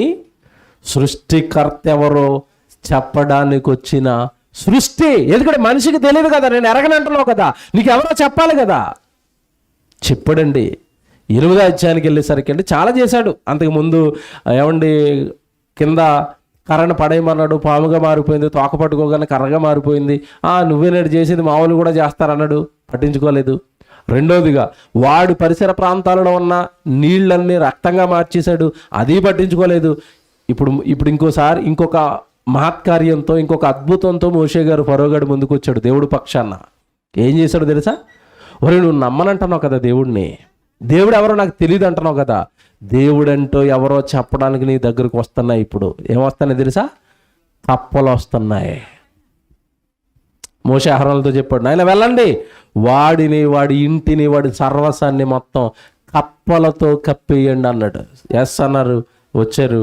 ఏమంటే అక్కడ జరిగిన సందర్భం మీరు చాలా జాగ్రత్తగా బైబిల్లో చదవాలి. ఇప్పుడు 8వ అధ్యాయానికి రండి, నిర్గమకాండం 8వ అధ్యాయానికి రండి, 2వ వచనం. నిర్గమకాండం 8వ అధ్యాయము ఏమంటే 2వ వచనం. నీవు వారిని పోనీయ నల్లని ఎడలా నేను నీ పొలిమేరలన్నిటినీ కప్పల చేత బాధించదను. ఎక్కడ పుడతాయట కప్పలు? నోట్ చేయండి ప్రతి పాయింట్. ఏటిలో కప్పలు విస్తారముగా పుట్టును. వాటి పుట్టుకెక్కడ? ఏటిలో. పుట్టింది ఎక్కడ? ఏటిలో. మరలా అడుగుతున్నానే, జాగ్రత్త, చివరిలో అడుగుతాను నేను. ఏటిలో పుట్టాయి అవి. కప్పలు విస్తారముగా ఏటిలో పుట్టును, అవి నీ ఎంట. ఈ అండర్లైన్ చేసుకోండి, నీ ఎంట అంటే ఎవరిల్లు? ఫరో ఇల్లు. బాగా వినండి, చివరిలో సూపర్ పాయింట్ ఒకటి మీకు అర్థమవుతుంది. అవి నీ ఎంట, నీ పడక గదిలోనికి, నీ మంచం మీదకి, నీ సేవకుల ఇండ్లలోనికి, నీ జనుల మీదకి, నీ పొయ్యిలోనికి, నీ పిండి పిసుకు తొట్టిలోనికి ఎక్కి వచ్చును. ఏమొస్తాయి? కప్పలు వస్తాయి. అవి ఇంతకీ ఎక్కడ పుట్టాయి? ఏట్లో పుట్టాయి. ఎక్కడ పుట్టినది అక్కడ, వెళ్ళవలసింది ఎక్కడికి? నీ ఇంటిలోనికి, నీ పడక గదిలోనికి, నీ పొయ్యిలోనికి, నీ సేవకుల ఇంట్లోనికి, నీ జనుల ఇంట్లోనికి. ఆ పదాలు వింటున్నారా? ఇంతకీ ఇప్పుడు ఫరో ఎవరో కప్పలకి తెలియాలి కదండి. వాడి ఇంట్లోకి వెళ్ళాలంటే తెలుసా తెలీదా? కప్పలకి ఫరోగాడి ఇల్లు తెలుసా? తెలుసు. మీ ఇల్లు తెలుసా? మీకు తెలియదేమో, బాగా తెలుసు. వీళ్ళు దేవుడిని నమ్మారు, వీళ్ళ దేవుడిని నమ్మలేదు. ఫరోగాడు ఎవరో తెలుసు, ఫరోగాడి ఇల్లు ఏంటో తెలుసు, ఫరోగాడి సేవకులు, వాడి దగ్గర పనిచేసే పని వాళ్ళ ఇల్లు తెలుసు, వాడి దగ్గర ఉన్న జనులు అంటే వాడి జనులు. ఎందుకంటే ఐగుప్తీయుల మధ్యలోనే కదండి వీళ్ళు కూడా ఉన్నారు. ఎవరు? ఇశ్రాయేలు ఇప్పుడు కప్పలు అందరి ఇంట్లోకి వెళ్తాయా, కేవలం ఫరోగాడి సైన్యం ఫరోగాడి ఇంట్లోకి మాత్రం వెళ్తాయా? అక్కడే ఇశ్రాయేలు ఉంటాయి, ఆ ఇంట్లోకి వెళ్ళవా? వెళ్ళవు. అంటే ఇప్పుడు కప్పకి తనవారెవరో పగవారెవరో తెలుసా? ఎవరిని టార్గెట్ చేయాలో తెలుసా? ఎవరిని బాధించాలో తెలుసా? ఎక్కడికి వెళ్ళబడినాడో తెలుసా? అక్కడికే వెళ్తాయా? ఏంటండి బాబు కప్పలో? తిమింగలం మహామత్స్యం సముద్రంలో ఉంది, ఆ పైన వాడ వెళ్తుంది. ఆ వాడలో దేవుడు మాట వినని ఒక ఆయన ఉన్నాడు. ఎవరు? యోనా. నినేవేకి వెళ్ళిన ఆయన అంటే తర్షీషుకి పారిపోతున్నాడు. తుఫాన్ వచ్చింది, చీటీలు వేశారు, ఈయన పేరు వచ్చింది. నేనే బాబా మా బహుపాపిని నేనే, దేవుడు మాట వినడు మా మహా గొప్పవాడిని నేనే, నా వల్లనే ఈ తుఫాన్ వచ్చింది, మీరు బ్రతకాలంటే నన్నేం చేయాలి? ఎత్తి పడేయండి సముద్రంలో అనగానే ఎత్తి పడేసారండి. ఈలోపే సెట్టింగ్ అయిపోయింది ఒకరికి. ఎవరికి? యోనాన్ని మింగేయడానికి ఆల్రెడీ ఒక చేపతో ఒప్పందం అయిపోయింది. ఎవరికి? దేవుడికి. నువ్వు కరెక్ట్గా ఆ వాడ వెనకాలే తిరగాల, ఆ వాడ చుట్టే తిరగాల. ఒక టటక్క మనకి కింద పడిపోతాడు. పడిపోయినోడే యోనా, నువ్వు మింగేసేయాలి. మింగేటప్పుడు మళ్ళీ నీకు ఇంతంత కూర పనులు ఉన్నాయి కదా, కొడుకు గుచ్చుకోవడానికి కుదరదు. మింగేమన్నాను కదా అని చేపలు తిన్నట్టు ముక్కల కింద కొరుకుని తినేస్తావేమో. సేఫ్గా అలాగ మింగేసి సేఫ్గా పెట్టులో పెట్టినట్టుగా లోపల పొట్టలో పెట్టేసుకో. నేను చెప్పేంత వరకు ఆడు పొట్టలోనే ఉండాలి. నేను చెప్పేంత వరకు నువ్వు అతన్ని మింగిన తర్వాత ఆహారం తినకూడదు. ఎందుకంటే యోనాన్ని తిన్న తర్వాత మళ్ళీ పైన ఏమైనా ఆహారం తినదని కూడా అది యోనా కలిపి అరిగిపోతారు. అంటే ఇప్పుడు ఉపవాస ప్రార్థనలు అనమాట దీనికి. దేనికి? చేపకే. ఏంటండి అవి? ఏమండి నువ్వు నేను చెప్పేంత వరకు నీకు ఉపవాసం. కడుపులో వేసుకుంది, కలిగి తిరుగుతుంది సముద్రం అంతా. ఎప్పుడో ఈ విడుదల. ఎవరన్నారు పొట్టలో? యోనా. ఎవడు మీరు ఎప్పుడైనా అలాగే ఆ దేవుడి కోసం ఏమైనా మోసారా? 3 రోజులు ఉపవాస ప్రార్థనలు ఉన్నారంటే ఏం తినకుండా. మనం చేస్తాం, మీరు అనకూడదు కానండి. దొంగ ఉపవాసాలు అయ్యి ఫ్రూట్ జ్యూసులు, యాపిళ్ళు అన్నీ తినేసి అన్నం ఒకటి మానేసి ఉపవాసాలట. ఇదేంటిది? ఏంటండి? ఇంకా చెప్పనా? ఓ రకంగా చెప్పాలంటే ఉపవాస ప్రార్థనలు అన్నాను మంచి డైట్ ప్రార్థనలు అంటాను అవి. ఎందుకంటే ఆహారం కంటే ఫ్రూట్సే బలమైనవి కాదా? కొవ్వు తగ్గుతుంది, మంచి హెల్తీగా ఆరోగ్యంగా ఉంటాం, మంచి ఫుడ్ తీసుకుంటే ఉపవాసాలు అంటున్నావు ఏంటి? చేప చేసింది, కక్కేమన్నప్పుడు కక్కింది. అంటే చూసారా, చేప దేవుడు పని. దేవుడు ఏది చెప్తే అది చేస్తుంది. ఇక్కడ కప్పలు చూడండి, ఏట్లో పుట్టాలి, నువ్వు ఫరోగాడి ఇంట్లోకి వెళ్ళాలి, ఫరోగాడి సేవకుల దగ్గరికే వెళ్ళాలి అన్నాడు. ఎగ్జాక్ట్గా వెళ్ళండి. ఆ మంచాల మీద ఆ పొయ్యిలోను మొత్తం ఏమన్నా పేరుకుపోయాయండి. అప్పుడప్పుడు చూడండి 4 కప్పలు కనపడ్డాయంటే కంగారు వస్తుంది మనకి. ఇప్పుడు ఇంటి నిండా కప్పలు ఉంటే మంచం మీద పడుకున్న కప్పలే, అడుగు పెడితే కింద కప్పలే, వంట చేసుకున్నామంటే కప్పలే, తినడానికి తిండి లేదు, పడుకోవడానికి సుఖం లేదు. దెబ్బకి ఫరోగాడికి చుక్కలు కనపడ్డాయి. దేని వలన? కప్పల వలన. కప్పలు వచ్చి ఏట్లో పుట్టిన కప్పలన్నీ నడుచుకుంటూ ఇంటికి రావడం ఏంటండి? నేను మతిపోయింది. ఏట్లో పుట్టిన కప్పలు ఫరోగాడి అంటే అడ్రస్ని ఎత్తుకుంటూ వచ్చేసినట. ఎవరు చెప్పారు అడ్రస్ దానికి? ఇదే ఫరోగాడి ఇల్లు. ఎవరు చెప్పారంటే కప్పలకి అడ్రస్? దేవుడు వెళ్ళిపో ఫరోగాడి ఇంట్లోకి వెళ్ళిపోండి, వాడి సేవకుల ఇంట్లోకి వెళ్ళిపోండి, వచ్చి కప్పేసేయండి. బుద్ధి వచ్చింది వీడికి. ఎవరికి?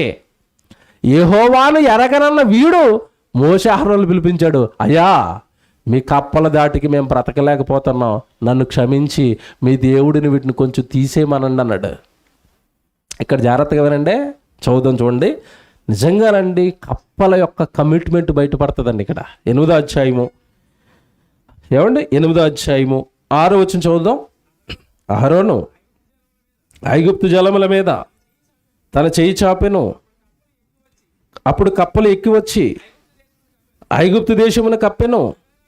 సగునగాండ్రు కూడా తమ బంతముల వలన అలాగ చేసి ఐగుప్తు దేశం మీద కప్పలు రాజేసిరు. అప్పుడు ఫరో మోషే అహరోనులను పిలిపించి, నా యొద్ద నుండి, నా జనుల యొద్ద నుండి ఈ కప్పలను తొలగించుమని యెహోవాను వేడుకొనుడి.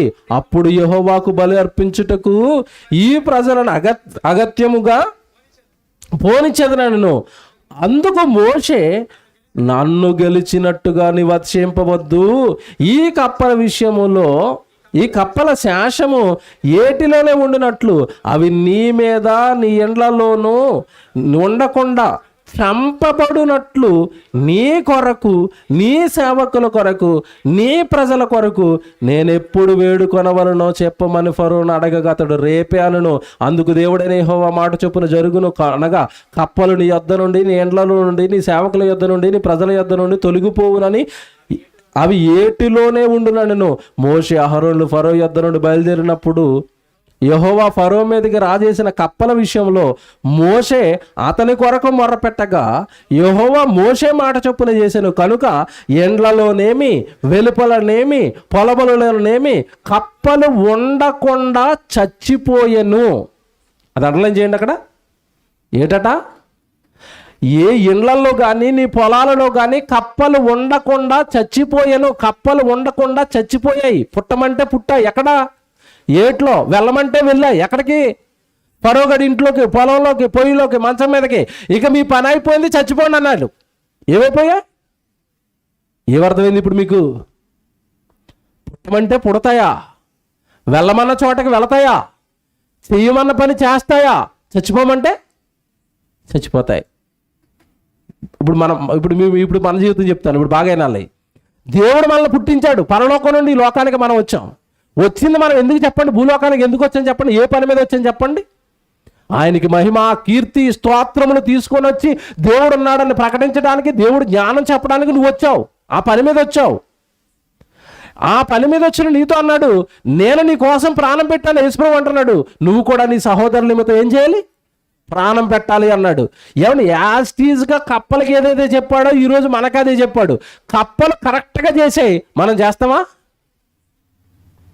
నిన్ను పుట్టించింది దేవుడు కదా, నువ్వు వచ్చింది దేవుడు పని మీద కదా, నువ్వు చెప్పవలసింది దేవుడి గురించి కదా, నువ్వు దేవుడి పనిలో ఉండాలి కదా. అవసరమైతే నీ ప్రాణాలను సహితం దేవుడి కోసం పెట్టాలి కదా. పెడతావా? ప్రాణాలు పెడతావా? ప్రాణాలు వద్దండి. సభలకి ఎవరైనా వెళ్ళాడా, కాల్చి పడేస్తానని చివరిలో ఎవడైనా గన్నట్టుకు నుంచున్నాడు అనుకోండి, సభకి ఎంతమంది వస్తారు? ఎంతమంది వస్తారు? ప్రాణాలు పెట్టడం ఆ దేవుడి కోసం. చదువుకోవడానికి బాగుంటాయి, వినడానికి బాగుంటాయి, చేయడానికి నా వల్ల కాదండి. ఇప్పుడు మీరు చెప్పండి, కప్ప బెటరా మనం బెటరా? పుట్టమంటే ఏట్లో పుట్టాయి, వెళ్ళమంటే వెళ్ళాయి, ఎవడింట్లోకి వెళ్ళమంటే వాడింట్లోకి వెళ్ళాయి, వాళ్ళ పక్కింట్లోకి వెళ్ళలేదు. అవి అంటే యాజ్ టీజ్గా దేవుడు ఏ చెప్తాడో అదే చేస్తాయి. చచ్చిపోమంటే చచ్చిపోయాయి. ఈరోజు సృష్టి గురించి మీకు చెప్పనండి, నిజంగానండి అద్భుతం అండి ఆ సృష్టి. నిజంగానండి పాపం అవి జీవులండి, భూమి మీద ఉన్న జీవులండి. అవి ఎన్నో కష్టాలు భరిస్తాయండి, ఎన్నో బాధలు భరిస్తాయండి, ఎన్నో శ్రమలు కూరుస్తాయండి. అన్నీ ఓర్చుకుంటూనే మన కోసం బ్రతకమన్నాడు కదా అని అవి బ్రతుకుతున్నాయండి కదా. ఎవడో ఒక ఆవు ఉందనుకోండి, ఒక గేదె ఉందనుకోండి, ఒకసారి దాని జీవితం గురించి మీరు ఆలోచిస్తే మీకు జాలేస్తుంది దాన్ని చూస్తే. అసలు మనం పడుకునేది ఎక్కడ, అది పడుకునేది ఎక్కడ చెప్పండి? మేము ఎక్కడ పడుకుంటాం? మనం ఇంట్లో బెడ్ మీద, దానిపైన పరుపు వేసుకుని, దానిపైన బెడ్షీట్ వేసుకుని, చక్కగా నెత్తి కింద తలగడెట్టుకుని, ఈ పక్కన ఆల్అవుట్, ఆ పక్కన టేబుల్ ఫ్యాను, ఆ పైన ఏసీ. ఓరి నాయన, ఆవెక్కడ పడుకుని చెప్పండి? వర్షంలో తడుస్తూ, తెల్లవార్లు తోకతో దోమలు కొట్టుకుంటూ, వర్షం పడితే తడవాలి, ఎండొస్తే ఎండాలి. ఏమండి అసలు దానికి చలి వస్తే అలా వణికిపోతూ ఉండాలి. ఏమైనా ఉందండి దానికి? ఇంత రాత్రంతా పడుకోలేదు, తోక కొట్టుకుని దోమలు కొట్టుకుని, తెల్లవారు మాత్రం అయ్యగారు చెంబు కడుక్కుని వెళ్ళిపోతాడు. దేనికి? శుభ్రంగా నిద్రపోయి తెల్లవారు లేచి పాలు అని కూడా దాని దగ్గరికి వెళ్ళిపోతున్నాడు. ఒరే నువ్వు రాత్రంతా నిద్రపోయావు, నేను నైట్ డ్యూటీ చేశాను, నాకు నిద్రలేదు, పాలు ఏమైనా తనితే తొలుతుందా? తనదు. అంటే దానికి సరైన జీవితం ఉందా? సరైన తిండి ఉందా? సరైన వసతి ఉందా? సరైన సౌకర్యాలు ఉన్నాయా? కొన్ని తిండి దగ్గరికి వస్తానండి, మనం తినేదేంటి, అవి తినేదేంటి చెప్పండి? అన్నం అయ్యగారు తింటారట, గింజ అట్టుకెళ్ళి దానికి వేస్తారట. బియ్యం ఈయన తింటాడట, బియ్యం పైన వచ్చేసిన తోలు పొట్టంతా కట్టుకెళ్ళి దానికి వేస్తాడట. తవుడు బియ్యం కడిగేసిన నీళ్ళు కడుగు, అది పట్టుకెళ్ళి వేస్తాడట. అంటే నువ్వు వదిలేసినవి, నువ్వు ఊడ్చేసినవి చివర అన్నీ తిని నీకోసం బ్రతకటం లేదది, నీకోసం సేవ చేయటం లేదది. ఎప్పుడైనా నాకు కష్టంగా ఉందని నేను ఆత్మహత్య చేసుకుంటాను అన్నదా? ఏ జంతువు అయినా. నాకు అనారోగ్యం వస్తుంటే యజమానుడు అసలు మంచోడు కాదు, పట్టించుకోవట్లేదు, కనీసం ఇంజక్షన్ కూడా చేయించట్లేదు, నేను చచ్చిపోతాను అన్నదా? నీకు రోగం వస్తే మెడికల్ షాప్ ఉంటుంది, ఆర్ఎంపీ డాక్టర్ ఉంటాడు, పెద్ద హాస్పిటల్ ఉంటుంది, స్పెషలిస్ట్ ఉంటాడు. ఏమంటే ఢిల్లీకి వెళ్ళిపోతారు, అమెరికాకి వెళ్ళిపోతారు, కనీసం దానికి ఏ రోగం వచ్చిందని అడిగేవాడు ఉన్నాడా? రోగం ఏంటో తెలుసుకునేవాడు ఉన్నాడా? ఏం తింటామని తెలుసుకునేవాడు ఉన్నాడా? నువ్వు జ్యూసులు తాగుతావు, స్వీట్లు అంటున్నావు, నాన్ వెజ్ అంటావు, రోజు మార్చి రోజు కూర అంటావు, దానికి ప్రతిరోజు గడ్డే. అట్లా త్యాగాలు ఏంటండి? అట్లా కష్టాలు ఏంటండి? అన్ని కష్టాలు భరిస్తూ కూడా ఏ కష్టమైనా మేము భరిస్తాం, దేవుడు చెప్పింది మాత్రమే మేము చేస్తాం. సృష్టికర్తను ఎరిగిందా? ఎరిగింది. వాటి జీవితం బాబు వీడియో ఆన్ చేయండి. వాటి జీవితం అండి ఎంత కష్టంగా ఉంటుందో ఒక వీడియో చూపిస్తారు. నిజంగా మనకి కన్నీళ్ళు వస్తాయండి. మన కోసం అవి చేస్తున్న త్యాగాలు. అసలు అటు బ్రతుకు వాటికి అసలు దిక్కుమొక్కు లేదండి భూమి మీద. అంతా దేవుడే అనుకుని దేవుడు బ్రతకమన్నాడు కనుక బ్రతుకుతున్నాయి, దేవుడు చచ్చిపోమంటున్నాడు కనుక చచ్చిపోతున్నాయండి. నిజంగా దేవుడు జీవుల్ని మనకు చూపించి నేర్పిస్తున్న పాఠం ఇదే. వీడియో ప్లే చేస్తారు, మీరు మనసు పెట్టి వినాలి బాబు. లైట్లు ఆపండి. అతను చెప్తున్న ప్రతి మాట జాగ్రత్తగా వినండి. మీరు తింటున్న మన కళ్ళ ముందున్న కోళ్ళు గురించి ఏం మాట్లాడుతున్నాడు చూడండి జాగ్రత్తగా. హలో ఫ్రెండ్స్, మనలో చాలా మందికి రకరకాల ఫుడ్ ఐటమ్స్ ట్రై చేయడం అంటే చాలా ఇష్టం. అలాగే తినడంతో పాటు మన కల్చర్లో దావత్లు అవి చేసి 10 మందికి తినిపిస్తాం కూడా. ఫ్రెండ్స్, ఈ ప్రపంచంలో ఉన్న శాకాహారులందరినీ కలిపితే కూడా అంతకన్నా ఎక్కువ మంది శాకాహారులు మన దేశంలోనే ఉన్నారు. అయితే మన దేశంలో మాంసాహారులు వారికన్నా ఎక్కువ ఉన్నారు. వీరికి ముక్కలేనిదే ముద్ద దిగదు. అయితే ఈ మాంసాహారంలో ఎక్కువగా తినేది చికెన్.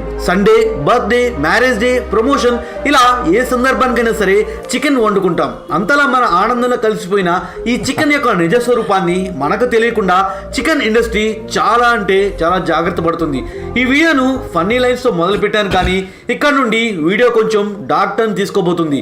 ఈ వీడియోలో చికెన్ ఇండస్ట్రీ యొక్క చీకటి కోణాన్ని మీకు చూపిస్తాను. మరి ఒక్క పాయింట్ కూడా మిస్ అవ్వకుండా వీడియోని చివరి వరకు చూసి అప్పుడే మీ అభిప్రాయాన్ని కామెంట్ చేయండి. సగం చూసి కామెంట్స్ పెట్టొద్దు, మీరే బాధపడతారు. నేను చెప్పేది కరెక్ట్ అని మీకు ఎక్కడ అనిపించినా సరే అక్కడే వీడియోకి ఒక లైక్ కొట్టి మిగతా వీడియోని చూడండి. అలాగే ఛానల్ ను సబ్స్క్రైబ్ చేయని వాళ్ళు ఉంటే వెంటనే ఛానల్ ను సబ్స్క్రైబ్ చేసేయండి. ఇక టాపిక్ లోకి వస్తే, మనం ఎంతో ఇష్టంగా తినే చికెన్ ని ముందుగా ఈ హ్యాచరీలోనే పుట్టిస్తారు. ఇక్కడ వాటి చిన్న జీవితం యొక్క మొదటి రోజును గడుపుతాయి. అక్కడ నుండి ఫార్మ్స్ కు వెళ్తాయి. ఈ చిన్న కోడి పిల్లలు గుడ్డు నుండి బయటకు రాగానే అమ్మ కోసం అరవడం మొదలు పెడతాయి. కానీ బాధతో అరిచే వాటి అరుపులను పట్టించుకునే సమయం ఆ ఫామ్ లో ఎవ్వరికి ఉండదు. ఎందుకంటే వీటిని ప్రాణమున్న జీవులుగా ఒక్కరు కూడా చూడరు, కేవలం మాంసంగా మాత్రమే చూస్తారు. ఈ కోడి పిల్లలు తమ మొదటి రోజును ఇండస్ట్రియల్ ఇంక్యుబేటర్ లో గడుపుతాయి. వీటిని ఇక్కడ చాలా రఫ్ గా హ్యాండిల్ చేస్తారు. ఏదో సామానాన్ని పడేస్తున్నట్లుగానే వీటిని మిషన్స్ లో పడేస్తారు. అదే ప్రకృతిలో అయితే ఇవి పుట్టగానే తల్లి యొక్క వెచ్చని కౌగిట్లో సేద తీరుతాయి. ఇవి చాలా కాలం వరకు తమ తల్లితోనే ఉంటాయి, ప్రపంచాన్ని చూస్తాయి, తెలుసుకుంటాయి. కానీ ఈ పౌల్ట్రీ ఫామ్ లో వీటి మొదటి రోజు పీడకలుగా మొదలవుతుంది. చాలా సార్లు కొన్ని గుడ్లలోని పిల్లలు పూర్తిగా తయారే కావు. ఇది చూడండి, ఇక్కడ పనిచేసే ఆయన అనారోగ్యం కారణంగా పిల్ల గుడ్డు నుండి బయటకు రాలేకపోవడంతో దాన్ని బయటకు తీసి చూపిస్తున్నాడు. పుట్టిన కొద్ది నిమిషాల్లోనే ఈ పిల్లలను కన్వేయర్ బెల్ట్ పై వేస్తారు. అక్కడ పెంకుల నుండి పిల్లలు వేరవుతాయి. వీటిని కన్వేయర్ బెల్ట్ పైన ఒక చోట నుండి మరో చోటకు పంపిస్తారు. ఇక్కడ నుండి ఇంకా వీటి యొక్క భయానక ప్రయాణం కొనసాగుతూనే ఉంటుంది. పనివాళ్ళు ఆ పిల్లల్లో అనారోగ్యంగా బలహీనంగా ఉన్న పిల్లలను తీసి నిర్దాక్షిణ్యంగా చెత్తలో పారేస్తారు. ఎందుకంటే ఈ అనారోగ్యంగా ఉన్న కోడి పిల్లల వల్ల ఎలాంటి ఉపయోగం లేదు. ఈ భయానక సంఘటన చూడండి, ఒక వర్కర్ అనారోగ్యం వల్ల పనికిరాని ఆ కోడిపిల్ల తలను ముండే నుండి ఎంత దారుణంగా వేరు చేస్తున్నాడో. ఇంతకన్నా దారుణమైన విషయం ఏంటంటే, కొన్ని షెల్స్ నుండి బయటకు రాని మరియు అనారోగ్య పిల్లలను షెల్స్తో పాటు ప్రాణాలతో ఉండగానే ఇలా చెత్త డబ్బాల్లో వేస్తారు. ఆ తర్వాత అందులో నుజ్జు చేస్తారు. వాటి ఆర్తనాదాలు ఎవ్వరికీ వినపడవు. ఏ ఒక్కరు కూడా వాటి పట్ల దయ చూపించరు. ఫ్యాక్టరీస్లో ఇంకా బతుకున్న వాటి పరిస్థితి ఇంకా దారుణంగా మారుతుంది. ఆ తర్వాత పిల్లలను వ్యాక్సినేషన్ వార్డులోకి పంపిస్తారు. ఒక్కొక్కటిగా వాటికి వ్యాక్సినేషన్ వేస్తారు. పాపం ఆ అమాయకపు పిల్లలకు ఏం జరుగుతుందో, ఎక్కడికి పోతున్నాం కూడా ఏమీ తెలియదు. వాటిని పెట్టెల్లో పెట్టి ట్రక్స్లో లోడ్ చేసి పౌల్ట్రీ ఫామ్ కు తీసుకుపోతారు. అక్కడ కూడా వీటి జీవితంలో ఎలాంటి మార్పు రాదు. ఈ కోడి పిల్లలు తమ మొత్తం జీవితాన్ని ఇదే పౌల్ట్రీ ఫామ్ లో జీవిస్తాయి. డ్రగ్స్ కారణంగా ఈ పిల్లలు కొద్ది కాలంలోనే చాలా బరువు పెరుగుతాయి. మనుషులతో కంపేర్ చేస్తే ఒక 2 నెలల్లో మనిషి శిశువు 230 కేజీలు పెరిగితే ఎలా ఉంటుందో వీటి పరిస్థితి అలానే ఉంటుంది. కొన్నిసార్లు వేగంగా వాటి శరీరంలో వస్తున్న మార్పులను తట్టుకుని ఇవి నిలబడలేవు. ఆకస్మికంగా పెరుగుతున్న బరువు కారణంగా వాటి కాళ్లే వాటి బరువును మోయలేకపోతాయి. కొన్ని అక్కడే చనిపోతాయి, లేదంటే బ్రతికుండగానే ఫార్మ్స్ ఆ పిల్లలను బయట పడేస్తారు. దాదాపు 40 రోజుల తర్వాత వాటిని చికెన్ సెంటర్లకు పంపిస్తారు. అక్కడ ఏం జరుగుతుందో మనందరికీ తెలుసు. ఇలా వీటి జీవితంలో ప్రతి స్టేజ్ చాలా పెయిన్ఫుల్ గానే గడుస్తుంది. మీరు అనుకుంటే ఈ బాధ నుండి వాటిని తప్పించవచ్చు. నేను యానిమల్స్ క్రూయాలిటీకి సంబంధించిన చాలా వీడియోస్ చేశాను. రీసెంట్ గా నేను ఈ వీడియో చేశాను, చూడని వాళ్ళు. మీకు ఏం అర్థమైంది చెప్పండి? వాటి జీవితం ఏంటండి, వాటి పుట్టుక ఏంటండి, అవి పడుతున్న కష్టాలు ఏంటి? సాయంత్రం ప్రార్థన అయిపోయిన తర్వాత మనకు కూడా అదే. ఏంటది? చికెన్ అయిపోయాక ఈరోజు కూడా ఉందట. అవన్నీ కష్టాలు పడి నీ నోట్లో ముద్దగా నీకోసం ఎందుకు అయిపోతుంది తెలుసా? అన్ని ఎందుకు భరిస్తుందో తెలుసా? అది నీకోసం. దేవుడు అలా బ్రతకమన్నాడు, బలైపోమన్నాడు కనుక అన్ని కష్టాలు ఓర్చుకుని నీకోసం బలైపోతుంటే మరి నీ కన్నతండ్రి కోసం అట్లా కమిట్మెంట్ చూసైనా దేవుడి కోసం ఆలోచించవా? అట్లా జీవితం అన్ని కష్టాలతో నాకు ఉపయోగపడుతున్నప్పుడు నా జీవితంలో ఎన్ని కష్టాలు ఉన్నా నేను దేవుడికి ఉపయోగపడాలని ఎందుకు ఆలోచించవు? ఎప్పుడు కష్టాలు అంటావు, కన్నీళ్ళు అంటావు, వేదనలు అంటావు. దేవుడి దగ్గర రా అంటే కారణాలు చెబుతావు. నాకు ఖాళీ లేదంటావు, నా కుటుంబ భారం అంటావు, బాధ్యత అంటావు. ఎప్పుడు నిజంగా మనకు దొరుకుతున్న ఆదరణ, మనకు దక్కుతున్న ప్రేమ, మనకు దక్కుతున్న అనురాగము, మనం అనుభవిస్తున్న సుఖాలు ఇవేమీ లేకపోయినా ఇగోనండి అలా జీవులు అష్ట కష్టాలు పడుతూ నీ కోసం బలైపోతున్నాయే. అవి నేర్పటం లేదా పాఠాలు దేవుడి కోసం అలా బ్రతకరాని? అవి నేర్పటం లేదా పాఠాలు దేవుడు అంటే ఇది అని? దేవుని పిల్లడరా, సృష్టికర్తను ఎరిగిన సృష్టి ఎరిగిందా? కప్పలు ఎరిగాయి, కోళ్ళు ఎరిగాయి. ప్రతిదీ మీకోసం బలైపోతాం. మమ్మల్ని పుట్టించిన దేవుడిని సంతోషపెడతాం. మనం ఏ పాట అండి? వాటి ముందు మీరు నాకు చెప్పండి. వాటి ముందు మనం ఏ పాటి? దేవుడి విషయంలో వాటి ముందు మీరు ఏ పాటి? నిర్గమకాండంలో మనం చదువుకున్న కప్పల్ని మీరు ఆలోచించండి. పుట్టమంటే పుడతాయట, ఫరోగాడి ఇంటికి వెళ్ళమంటే వెళతాయట, అక్కడ పని అయిపోయింది మీరు చచ్చిపోయినాను కానీ చచ్చిపోతాయట. ఇదేంటండి నిజంగా? వాటి కమిట్మెంట్ ఏంటండి దేవుళ్ళో? వాటి యొక్క ఆలోచన ఏంటంటే దేవుళ్ళో? దేవుడి కోసం ఎంత బాగా బ్రతుకుతున్నాయండి అవి. సర్వసృష్టిని నీ పాదాల చెంత పెట్టి సర్వేశ్వరుడైన నా కొడుకు నువ్వు అని చెప్పి నీ కోసం, నీ పాపాల కోసం యేసుక్రీస్తుల వారిని బలేసి చక్కగా నీ పాపాలు కడుక్కుని నా పని చెయ్యాలి అని చిన్న భారాన్ని నీ భుజాలపైన మోపితే నువ్వు సరిగా దేవుడి దగ్గరికి రాక, సరిగా దేవుడిని నమ్మక, సరిగా వాక్యం నేర్చుకోక జరుగుతున్న ఇలాంటి కార్యక్రమాలను ఎప్పుడు నీ వంతు పాత్ర లేకుండా నీకు నువ్వుగా బ్రతికేస్తుంటే అసలు నీ జన్మ దేవుడిని ఎరిగిందా? నీ జీవితం దేవుడిని ఎరిగిందా? నీ జీవితం దేవుడికి ఉపయోగపడుతుందా? ఒక్క క్షణం ఈ రాత్రి మనసు పెట్టి మీరు ఆలోచించండి. దేవుడి ఆవేదన, దేవుడి బాధ, దేవుడి కష్టం, నీ కళ్ళ ముందున్న జీవులలో ఉన్న త్యాగం ఒక్కసారి ఈ రాత్రి మీరు ఆలోచించండి. ఒక మాట చూపిస్తానండి, చివరి ముగింపు.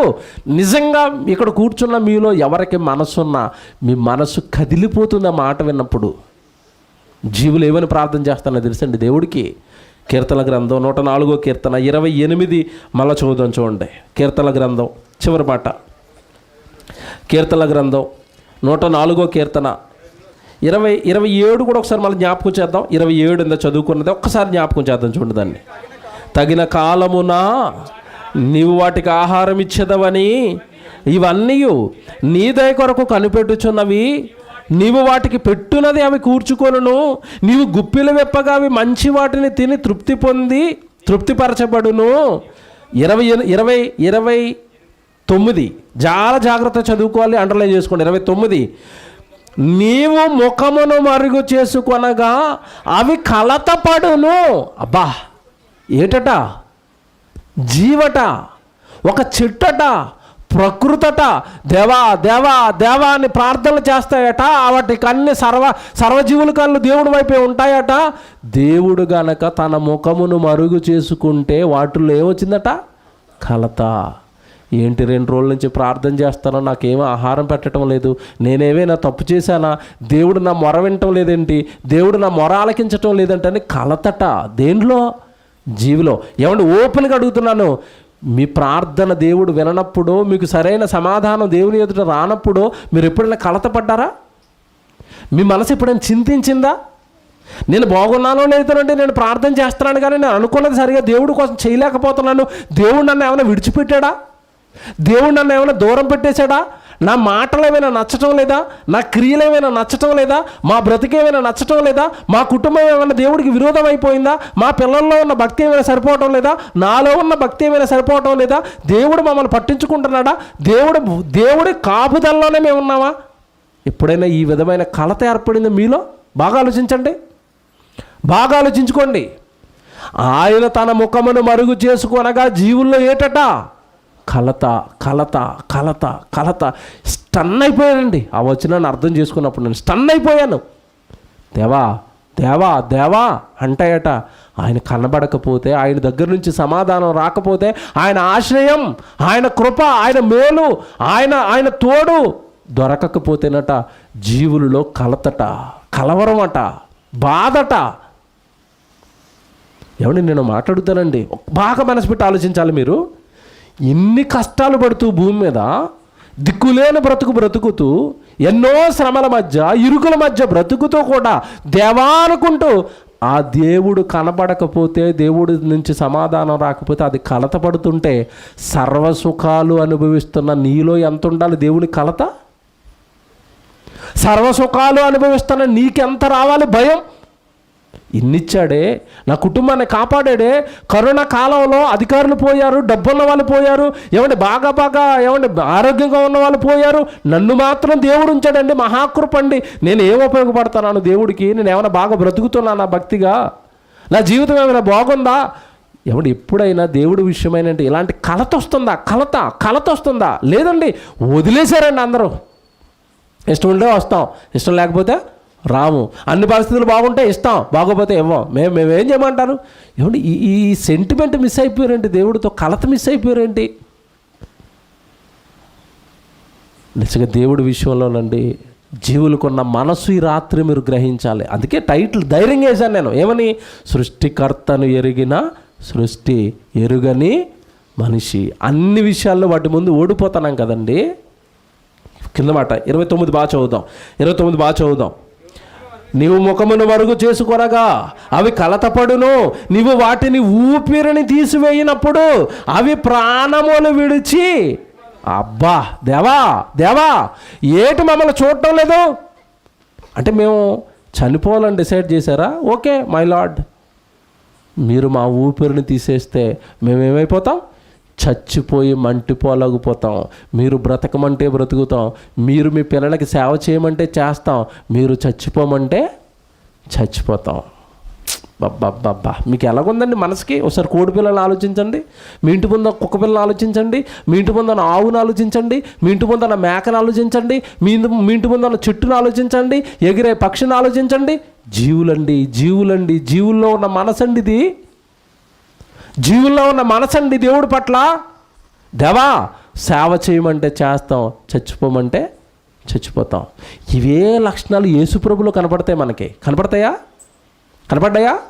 లోకానికి వెళ్ళిన ఆయన వచ్చాడా? అందరికీ నా గురించి చెప్పాడా? చివరిలో నీ తమ్ముళ్ళ కోసం, చెల్లెల కోసం సిలువ యాగం చచ్చిపోవాలైనా చచ్చిపోయాడా? మనం ఎందుకండి అలా లేము? ఒక కళ్ళ ముందు యేసుప్రభు ఉన్నాడు, కళ్ళ ముందు ప్రకృతి ఉంది. అసలు మనం ఎందుకు మారటం లేదు? మన మనసు ఎందుకు ఇంత బాగా దేవుడితో కనెక్ట్ అవ్వటం లేదు? నేను దేవుడి దగ్గరే ఉంటానండి, దేవుడి పనే చేస్తానండి, దేవుడి సంఘానికి సహకారంగా ఉంటానండి, దేవుడి సేవకు సహకారంగా ఉంటానండి, దైవజనులకు సహకారులుగా ఉంటానండి. ఎందుకండి ఇటువంటి మనసు మనకెందుకు రాదండి? దేవుడి పని పక్షాన ఇంత బాగా మన దేవుడితో ఎందుకండి కనెక్ట్ అవ్వం? అన్ని సుఖాలు అనుభవిస్తున్నాం కదండి. మీరు మీ పిల్లలు ఎంత బాగున్నారండి, మీ కుటుంబాలు ఎంత బాగున్నాయండి, ఎంత మంచి పరిస్థితులు మీ మధ్యలో దేవుడు కల్పించాడండి. ఇంకో మాట చెప్పనండి మీకు, ఇంకా బాగా ఆలోచించండి. మన పిల్లలు పుట్టిన తర్వాత అంటే వాడిని ఎంత అల్లారు ముద్దుగా ఎంత బాగా పెంచుకుంటామండి. కానీ పాపం జీవులు వాటి పిల్లల్ని అంతే అల్లారు ముద్దుగా పెంచుతాయి. కానీ పెద్ద అయిన తర్వాత యజమానుడి కోసం తాను కన్న తన పిల్లనే బలిచ్చేస్తుంది. ఇవ్వదండి? ఇచ్చింది. నిజంగా ఈ రాత్రి మనసు పెట్టి మీరు ఆలోచించండి. జీవులకున్న మనసు మనకు వచ్చిందా? వాటిలో ఉన్న కలత మనకు వచ్చిందా? అవి దేవుడు ఏది చెప్తే అదే చేస్తామని శిరసావహించి దేవుడు ఆజ్ఞలకు లోబడి బ్రతుకుతున్నట్టుగా నువ్వు బ్రతుకుతున్నావా? సూర్యుడికి చెప్పాడు వెలుగమ్మని, డే 1 ఆయన పుట్టించిన నాడు నేటి వరకు ప్రతిరోజు వస్తున్నాడు. చక్కగా సూర్యుడు వెలిగించి వెళ్ళిపోతున్నాడు, చంద్రుడు పనిచేస్తున్నాడు, వర్షాలు పనిచేస్తున్నాయి, ఋతువులు పనిచేస్తున్నాయి, ఆహార పదార్థాలు ఇచ్చే జట్లు వాటి పని అవి చేస్తున్నాయి. మరి వాటి వల్ల బ్రతుకుతున్నావు కదా, సర్వసుఖాలు అనుభవిస్తున్నావు కదా. సర్వేశ్వరుడైన దేవుడు మనసు వాక్యంగా నీ మధ్యలో ఉంది కదా, బైబిల్కి 66 పుస్తకాలుగా. నువ్వెందుకు బ్రతకవు, నువ్వెందుకు ఆలోచించవు, నువ్వెందుకు దేవుడి వైపు మల్లవు, ఎందుకు నీ పాపపు జీవితాన్ని విడిచిపెట్టవు, ఎందుకు నీ లోకాశలను విడిచిపెట్టవు, దేవుడికి ఎందుకు అన్యాయం చేస్తున్నావు? ఇన్ని సంగతులు నీ కళ్ళ ముందున్నా బాగా ఆలోచించుకోండి. దేవుడిని ఎరగండి, దేవుడు మనసు ఎరగండి, దేవుడు ఆలోచనలు ఎరగండి, ఆయన్ని సంతోషపెట్టే పనులు చేయండి. దేవుడు ఎప్పుడు సంతోషంగా ఉంటాడు చెప్పండి? ఎప్పుడు ఆనందంగా ఉంటాడు? భూమి మీద ఒక పాపి మార్పు విషయమై పరలోకంలో ఏం కలుగుతుందట? సంతోషం కలుగుతుంది. మీ నాన్న ఆనందపడాలంటే భూమి మీద ఒక పాపి మారాలి. భూమి మీద ఒక పాపి మారాలంటే వాడు వాక్యం వినాలి. వాక్యం ఇలాంటివి అలాంటి సభలు జరగాలి, సువార్త కార్యక్రమాలు జరగాలి. అవి జరగాలంటే నువ్వు ముందుకు రావాలి. మీ నాన్న ఆనందపడాలంటే నువ్వు ముందుకు రావాలి, నువ్వు నడుము కట్టాలి. నువ్వు రావు, నువ్వు చెయ్యవు, నువ్వు ఇవ్వవు. నీ కుటుంబం, నీ పిల్లలు, నీ ఉద్యోగం, నీ చదువులు, నీ సంపాదన ఎప్పుడు వీటి యావలోనే ఉంటావు. మరి పుట్టించిన మీ నాన్న ఏమైపోవాలి, మీ తండ్రి ఏమైపోవాలి, ఆయన సంతోషం ఏమైపోవాలి, నీ కోసం అన్ని సంతోషాలు ఇవ్వడానికి ఆయన పడుతున్న కష్టం ఏమైపోవాలి? చివరిగా మాట చదివించి ముగించేస్తానండి. మీకా గ్రంథం 4వ అధ్యాయము 12వ వచనం చూడండి, ముగింపు మాట. మీకా గ్రంథం 4వ అధ్యాయము 12వ వచనం చూడండి. చాలా జాగ్రత్త రాసుకోండి మాట. మీకా గ్రంథం 4వ అధ్యాయము 12వ వచనం. కళ్ళములో ఒకడు పనులు కూర్చున్నట్లు యెహోవా వారిని సమకూర్చును. అయితే పంటను ఎలాగైతే జాగ్రత్తగా పంట పండించి కళ్ళంలోకి కూరుస్తారో, దేవుడు కూడా ఈ జన్మనిచ్చి జీవితాన్ని ఇచ్చి అందమైన సృష్టిని కట్టి దీన్ని నడిపించడానికి కష్టాలు పడి ఈ జీవితాన్ని ఇస్తే, అయితే వారు చదవండి, అయితే వారు ఆయన తలంపులు తెలుసుకొనుకున్నారు. ఎవరివి? పుట్టించిన దేవుడివి. ఆయన సన్నిధికి వచ్చి నీ తలంపులన్నీ ఆయనకి చెప్పావు తప్ప, దేవా నా జీవితం పట్ల నీ తలంపులు ఏంటని ఎప్పుడైనా అడిగాడా? ఏ భక్తుడైనా అడుగుతున్నాడా?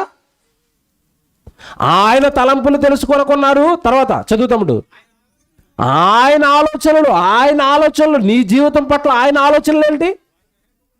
వాళ్ళు గ్రహించటం లేదట.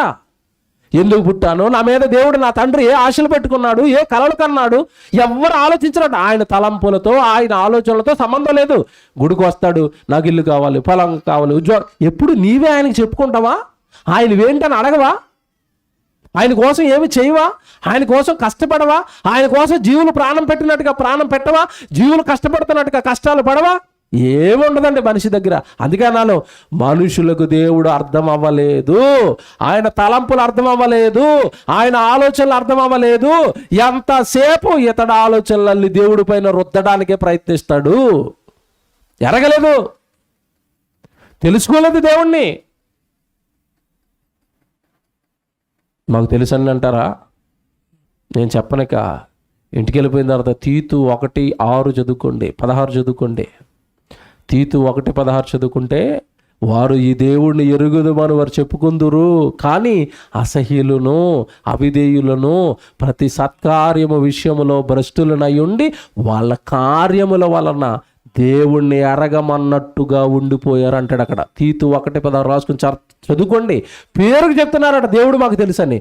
కార్యక్రమం పెడితే రారు, కార్యక్రమం పెడితే కష్టపడరు, కార్యక్రమం పెడితే చెయ్యరు. నువ్వు దేవుడు పని చేయకుండా దేవుడు నాకు తెలుసు అంటే అంత బుద్ధిహీనమైన మాట మరొకటి లేదు. తెలిస్తే పని చేయి. దేవుడు తెలుసు అన్నవి జీవులన్నీ నీ కోసం పని చేస్తున్నాయి. నువ్వు ఆయన కోసం పని చేసి చెప్పు, దేవుడు నాకు తెలుసని. ప్రార్థన చేసుకుందాం.